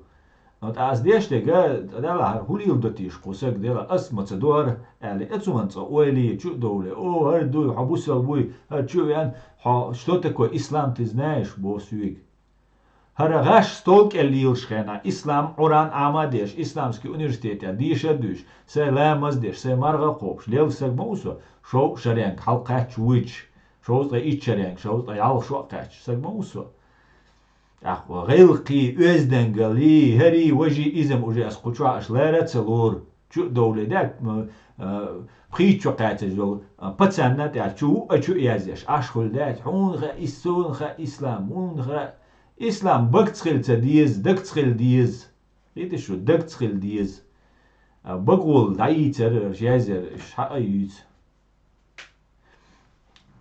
Антикадыров, Масальна Алмеги ФСБшник. Я не говорю на всех ФСБшников. Почему я говорю на всех? Почему? На кого конкретно на всех? Почему? Антикадыров, ты занимаешься подменой, ты лжешь на меня. Я не говорю на всех. Я говорю только на тех, как юрист, как чеченец, проверив 100 раз факты, только в этом случае я утверждаю. Дугазаев Тимур, который жил здесь в Германии, работал на русских. Человек, который из Ахмеда правительства, так называемого, из театральной труппы Ахмеда Закаева, Руслан Сулейманов или Нашхо Эльдаров, он работает, он мне сам об этом сказал, работает на российскую разведку. Тумсо Абдурахманов работает на российскую разведку. И многие еще другие, которых я имена еще до конца не называю. Но не всех я называю. Но я на всех не говорю. На всех я не имею права так сказать. Потому что я ответственный человек.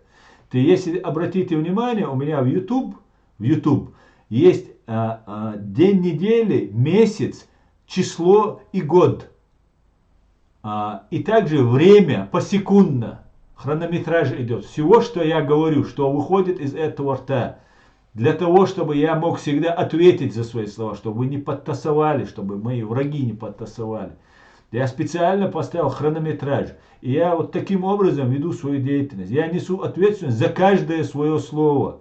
Если я говорю, что Ахмед Закаев, его окружение, которое вербовало меня, пыталось вербовать на российскую разведку, меня пыталось вербовать, то это не моя вина. Это вина их, что они на них работают. И если я такое сказал, и я публичен, открыт для вас, мой номер телефона есть, можно выйти в эфир любому из них и сказать, нет, я не работаю, и доказать мне. Ну нет, ничего не происходит. Я говорю, давайте мы пройдем на детектор лжи. Всех пройдем.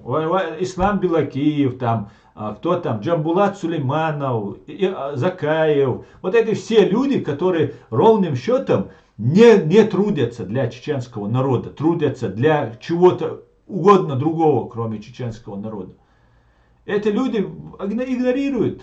Я готов, моя правозащитная организация готова оплатить детектор лжи, полиграф, и я готов сам пройти экспертизу. Я задам им 2 или 3 или 5 вопросов.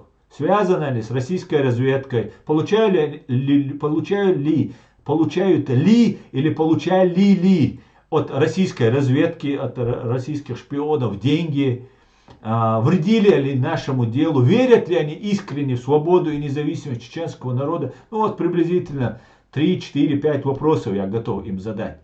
А сам я готов ответить на 55 вопросов, которые они мне зададут. Касательно вот всего этого, того, что мы делаем. Тишина. Почему вы это не видите, друзья? Почему? Мне 46 лет, я взрослый человек, уже состоявшийся человек. Я открыто говорю, у меня есть семья, у меня есть там друзья, знакомые, все. Ко мне можно прийти, они знают, где я живу. Почему вы не задаете им вопрос, почему Аслан говорит, что вы работаете, что вы его вербовали, почему вы молчите, почему вы не реагируете? Почему? Ладно, оставим, слишком много говорим обо мне.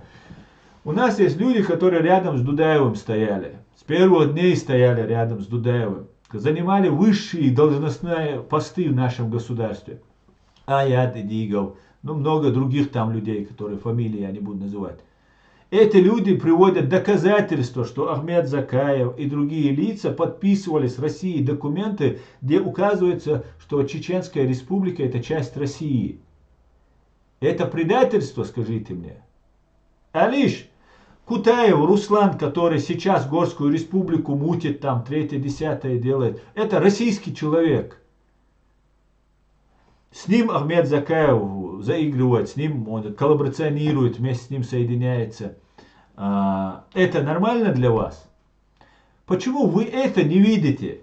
Или вы такие же, как вам все равно? Главное, чтобы Кадырова сместить, прийти к власти, все, наворовать его миллиарды, сесть в его кресло, там 3-10 и так далее. Меня это не устраивает. Меня не устраивает то, что моя страна, как тюрьма, которая сейчас находится, как в тюрьме люди находятся, сменится начальник лагеря. Его фамилия будет Кутаев, Кадыров, Закаев, там, Какиев. Нет этого разницы никакой. Моя страна, она независимая. Она должна полностью быть освобождена. Никакой тюрьмы не должно быть. Вот о чем мы говорим. Вот за что мы гибли. Наш народ гиб на протяжении 4 веков. Почему вы это не видите вещи? Сокуз ашмау. Соцана лечан дюйч вацас. Открыто дюйч маусва.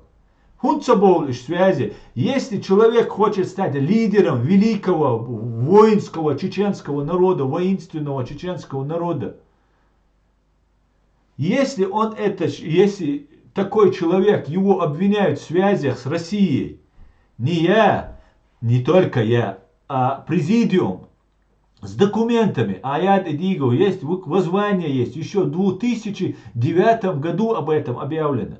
Ахмед Закаев пытался узурпировать, захватить власть, когда Докко Умаров, президент наш, еще был президентом Ичкерии, еще он даже Имарат не объявил. В 2007 году есть документы. заставьте себя, потрудитесь, прочитайте эти документы. Зачем вы на меня набрасываетесь? Зачем вы на меня лжете? Зачем вы все это делаете? Зачем вы помогаете нашему врагу? Я этого не понимаю. Ведь вы же есть, вот вы же свидетели. Я это говорю уже который год, я уже 2 года, 3 года разоблачаю. Я помогал Закаеву. Я думал, что, вот как и вы, я верил, что этот человек искренен и честен. Пока мне не сказали, давай ты будешь работать против Украины. Кстати говоря, украинцам тоже это нужно обязательно помнить. И мне сказали, что меня отправят в Украину, что у меня много знакомых, связей с украинцами там и так далее, и так далее. Понимаете? Я отказался. А Ахмед Закаев, который был против того, чтобы поддерживать Украину в начале 2014 года. 2014 года. Сейчас он за Украину, ярый такой стал. Почему это так произошло? Почему человек из его правительства вербовал меня на российскую разведку, чтобы отправить меня в Украину? В начале войны Ахмед Закаев был против того, что Иса Мунаев ехал воевать в Украину. А теперь, когда уже для чего-то им нужно, теперь он там находится. Простые вопросы. Почему наш президиум, правительство вам выкладывает документы? Я у себя в Ютубе выкладываю эти документы. Воззвание от нашего президиума правительства. Почему эти факты вы игнорируете? Почему вы игнорируете о коррупции, которую Ахмед Закаев развернул? Откуда у него деньги, откуда у него дом, откуда у него все вот эти возможности? Не возникает у вас вопрос? Я, например, занимаюсь этим 4 года, 8 лет, как я выехал из России, и занимаюсь этим. Вот блогерством занимаюсь, вот, публичной деятельностью занимаюсь 4 года. Я не заработал, вот мне там фуражку подарят, там в Олцунах. На PayPal там 20 евро кто-то пришлет. Вот все, что вы здесь можете заработать. Понимаете? Здесь нет денег, если ты для народа работаешь. Но мне предлагали деньги. Люди, которые сейчас вокруг Ахмеда Закаева, там Курочкины, Мурочкины, там Гудковы, Мутковы, все, которые там сейчас с ним будут якшаться. И финансирование, и олигархи, и деньги, там третье, десятое. И тот, кто меня вербовать пытался, он тоже мне предлагал деньги. И машины, и дома, и там, и женщин, и все, что угодно мне предлагалось. Понимаете, если это взять, то ты уже все, ты работаешь на них. Тогда у тебя деньги появляются. А если у тебя не взять, то ты без денег. Понимаете? Вот такая вот.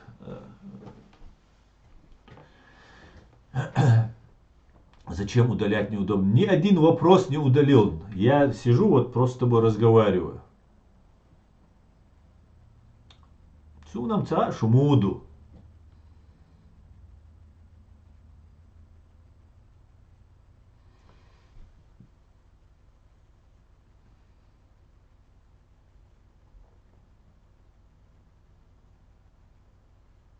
О, Нисера Асан.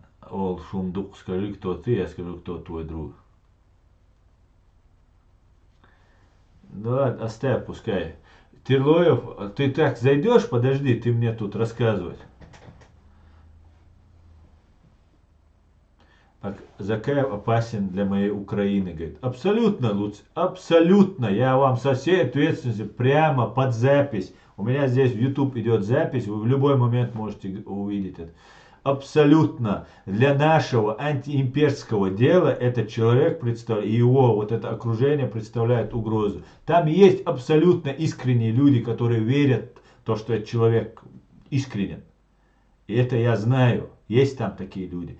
Ну, я верю, что они есть.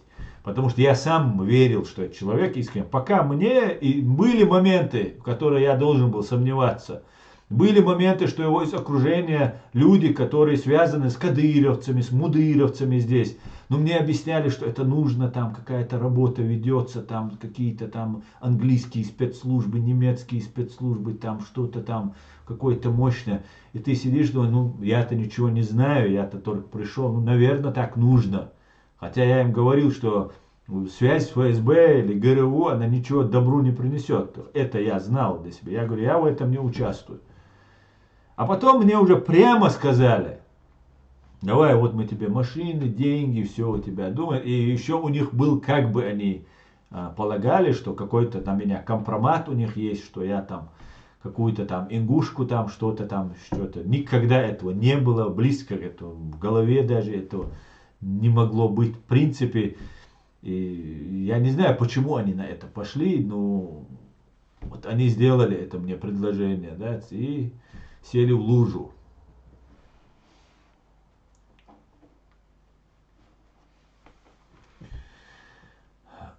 Спасибо, пожалуйста, Луки. Абсолютно так. И люди, которые сейчас раскручивают Закаева, вот это все, это абсолютно, либо это люди не понимают, что происходит, либо это люди работают на русских. Другого объяснения этому нет. Другого объяснения нет. Потому что Алмет Закаев уже давным-давно себя дискредитировал в глазах чеченского общества. Да, и ведется пропаганда, он хороший актер, он умеет там речь толкнуть, он может там зажечь там словами. Я всегда вам говорю, вот, после всего, что я узнал, что имитирующие патриотов, они больше патриоты, что вам станет стыдно, что вы не патриот даже вообще. Вы просто подумайте, неправда. Моя единственная задача дискредитировать Закаева. Абсолютная ложь. Я помогал Закаеву, я раскручивал, я нормальных чеченцев, которые на этом пути, от их не верил, а верил Закаеву.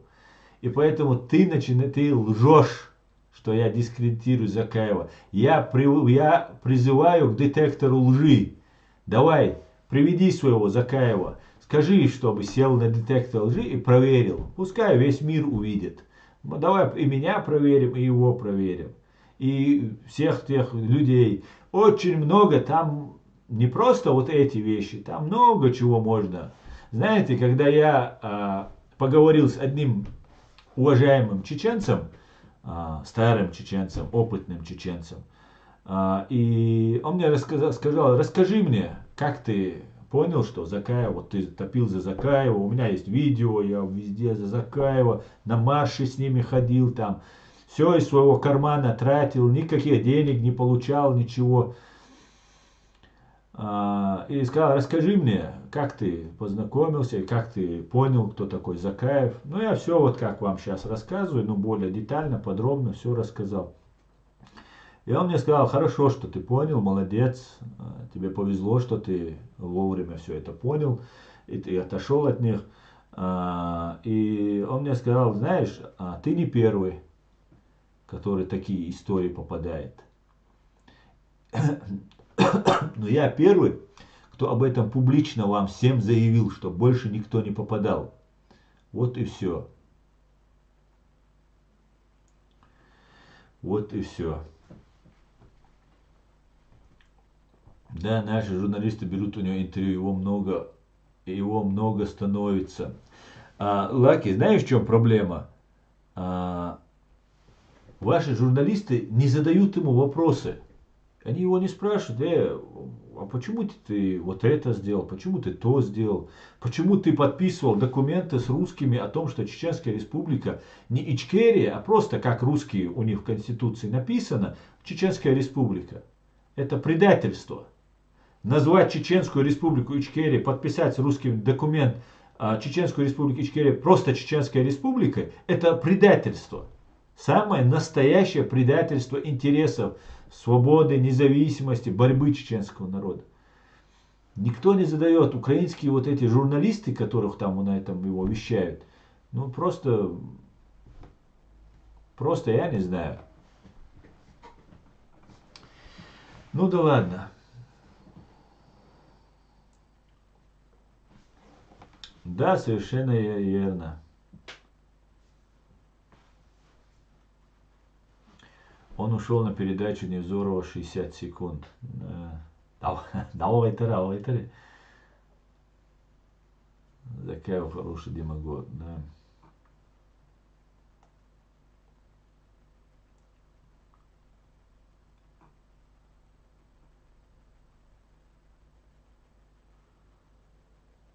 Совершенно верно. Да, я без денег, но есть честь, чистая совесть, и мне не стыдно перед своим народом. Абсолютно правильно, само. Абсолютно. Ну и деньги такая вещь, которую можно легко заработать. Никаких проблем нет. Просто нужно немножко время переключиться. И я так, в принципе, с голоду не умираю, все нормально. Больше буду работать, больше буду зарабатывать. Сейчас пока занят другим делом, да. Спасибо вам, Харьков. Пожалуйста, Луций, пожалуйста.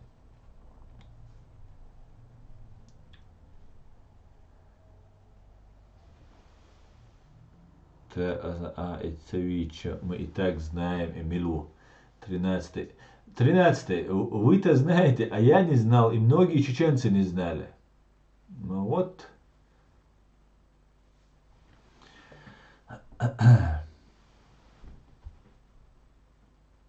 Как к Кадырову относитесь? Как можно относиться к предателю?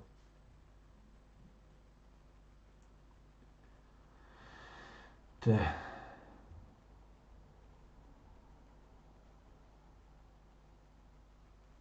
Согласен, многие СМИ Украины берут интервью, у кого попал. Часто можно увидеть хорошего русских или не таких русских. Ну, нутром чувствую, инициатор про Дагестан что-то плохое написал. Я нутром чувствую. Да. Моя сды сенсация, моя сды умш.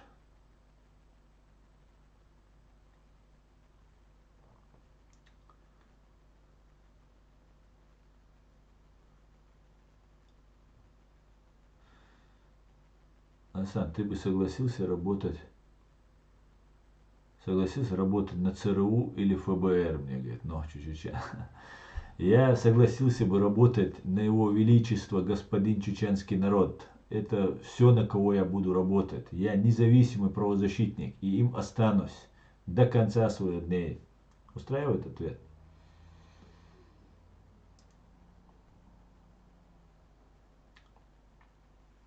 Салам алейкум с Казахстана, Маша Борз, ва алейкум ассалам.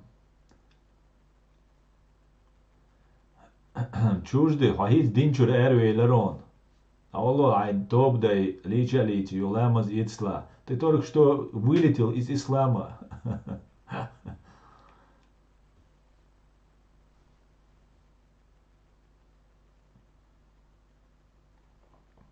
Тимберг, Машоль.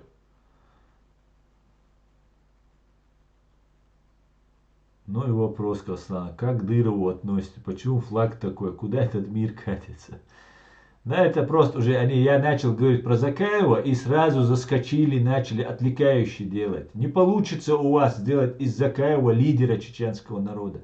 Никогда у вас это не получится, понимаете? Никогда, я вам это говорю. Одного меня достаточно, чтобы он не стал лидером чеченского народа. А нас десятки, сотни тысяч, которые знают, кто такой Закаев, понимаете? Даже одного меня достаточно, чтобы он не стал лидером. Все ваши потуги напрасны. Все, что вы затрачиваете, все деньги, которые вы вбухиваете, это все делается зазря. Никогда не станет Закаев лидером чеченского народа. Никогда. Эта мечта его останется несбыточной, к большому его сожалению. Да, как Кадырова можно посадить, любого посадить, сейчас провести вместо Кадырова, Кутаева посадить, Кадырова посадить, там кого угодно, это можно. Но чтобы это чеченцы приняли, как Джахара, как Аслана Масхадова, как Докку Умарова, как Зелимхана Яндарбиева, как Абдулхалима Садулаева, выбранные были Аслан и Джахар Дудаев и Аслан Масхадов.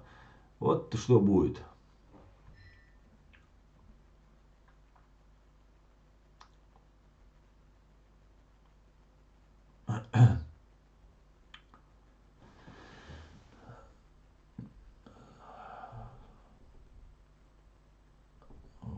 Так.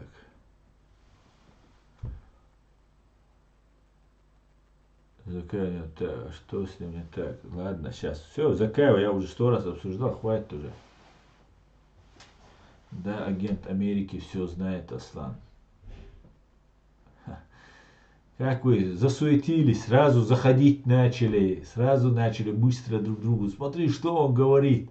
Я это говорил и говорю. и буду говорить, понимаете? Я говорить правду вызвался. Это неблагодарная работа, это сложная работа, но я буду ее говорить, потому что мне нужно спасти мой чеченский народ, и я его спасу. Да, я внесу вклад, спасет его сам чеченский народ себя, я внесу свой вклад, который я должен нести. Дуэл Дель Тимберг. Мета Бойлош.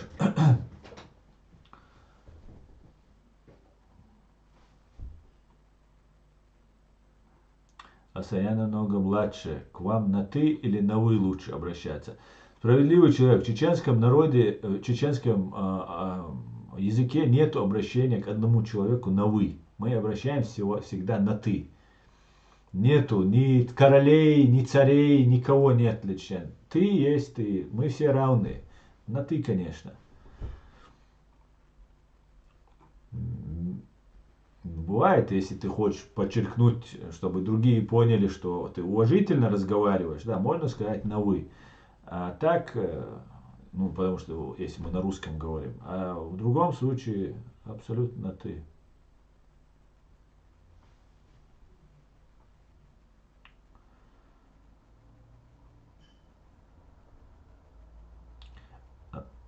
Асан, как хорошо, что не ушел из инфопространства и не перестал снимать ролики.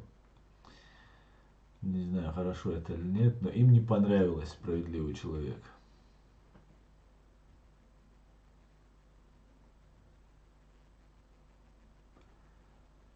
Лидером чеченского народа будет тот, кого выберет народ, если, конечно, силой не наведет. Я намного младше, так. Работать надо во благо народа, своего народа, а не диктата. Да. Так, салам всем свободным людям, салам, асан, салам. Если подводишь, позволишь, могу сказать, как я это вижу. В Украине есть очень много агентуры фашистской Российской Федерации. В КГБ СССР 40% были сотрудники украинцы. Как ты думаешь, они где сейчас? Там же, это. К большому сожалению, там же. Причем из поколения в поколение, это же такое уже сословие, они же не зря сейчас хотели, КГБшники, новое дворянство создать. Ведь в это новое дворянство не только русские входили, россияне имеется в виду, но и украинцы должны были войти. И сейчас они бьются за это. Это война КГБ СССР против Украины и всего мира. Война КГБ СССР против мира, я бы назвал это. Кстати говоря, я так назову свою книгу.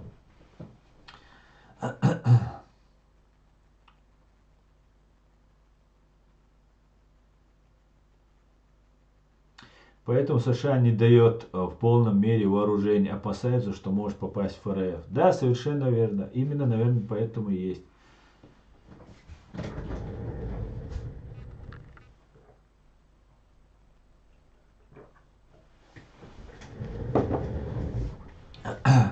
Поэтому США не дает в полной мере возможность, опасается, что может попасть в ФРФ. Да.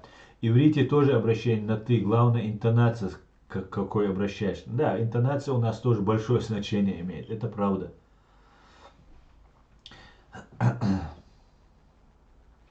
Это в дагестанских языках нет, но это хорошая традиция, я считаю, мое мнение. Но это подчеркивает, что мы равные, мне кажется, это все, что перед кем-то прогибаться, там, вы, там, туда-сюда. Хотя у немцев есть обращение на вы, и тоже нормально. Это уже у нас на ты.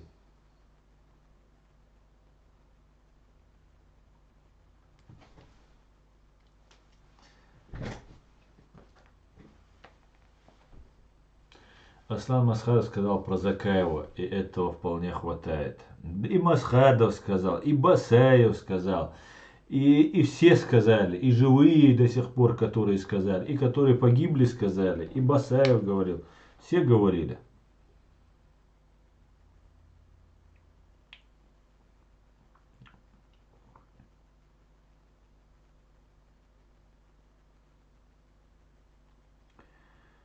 Абдуллах Шишан. Эмин эйду каса эльчин. Дэлэр дуэлкуэ. Вайнох чигам. Так, друзья, мы уже в эфире достаточно долго.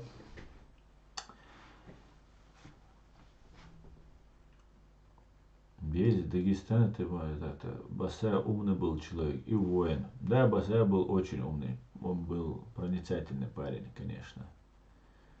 Очень. Очень-очень. Так, сколько мы в эфире?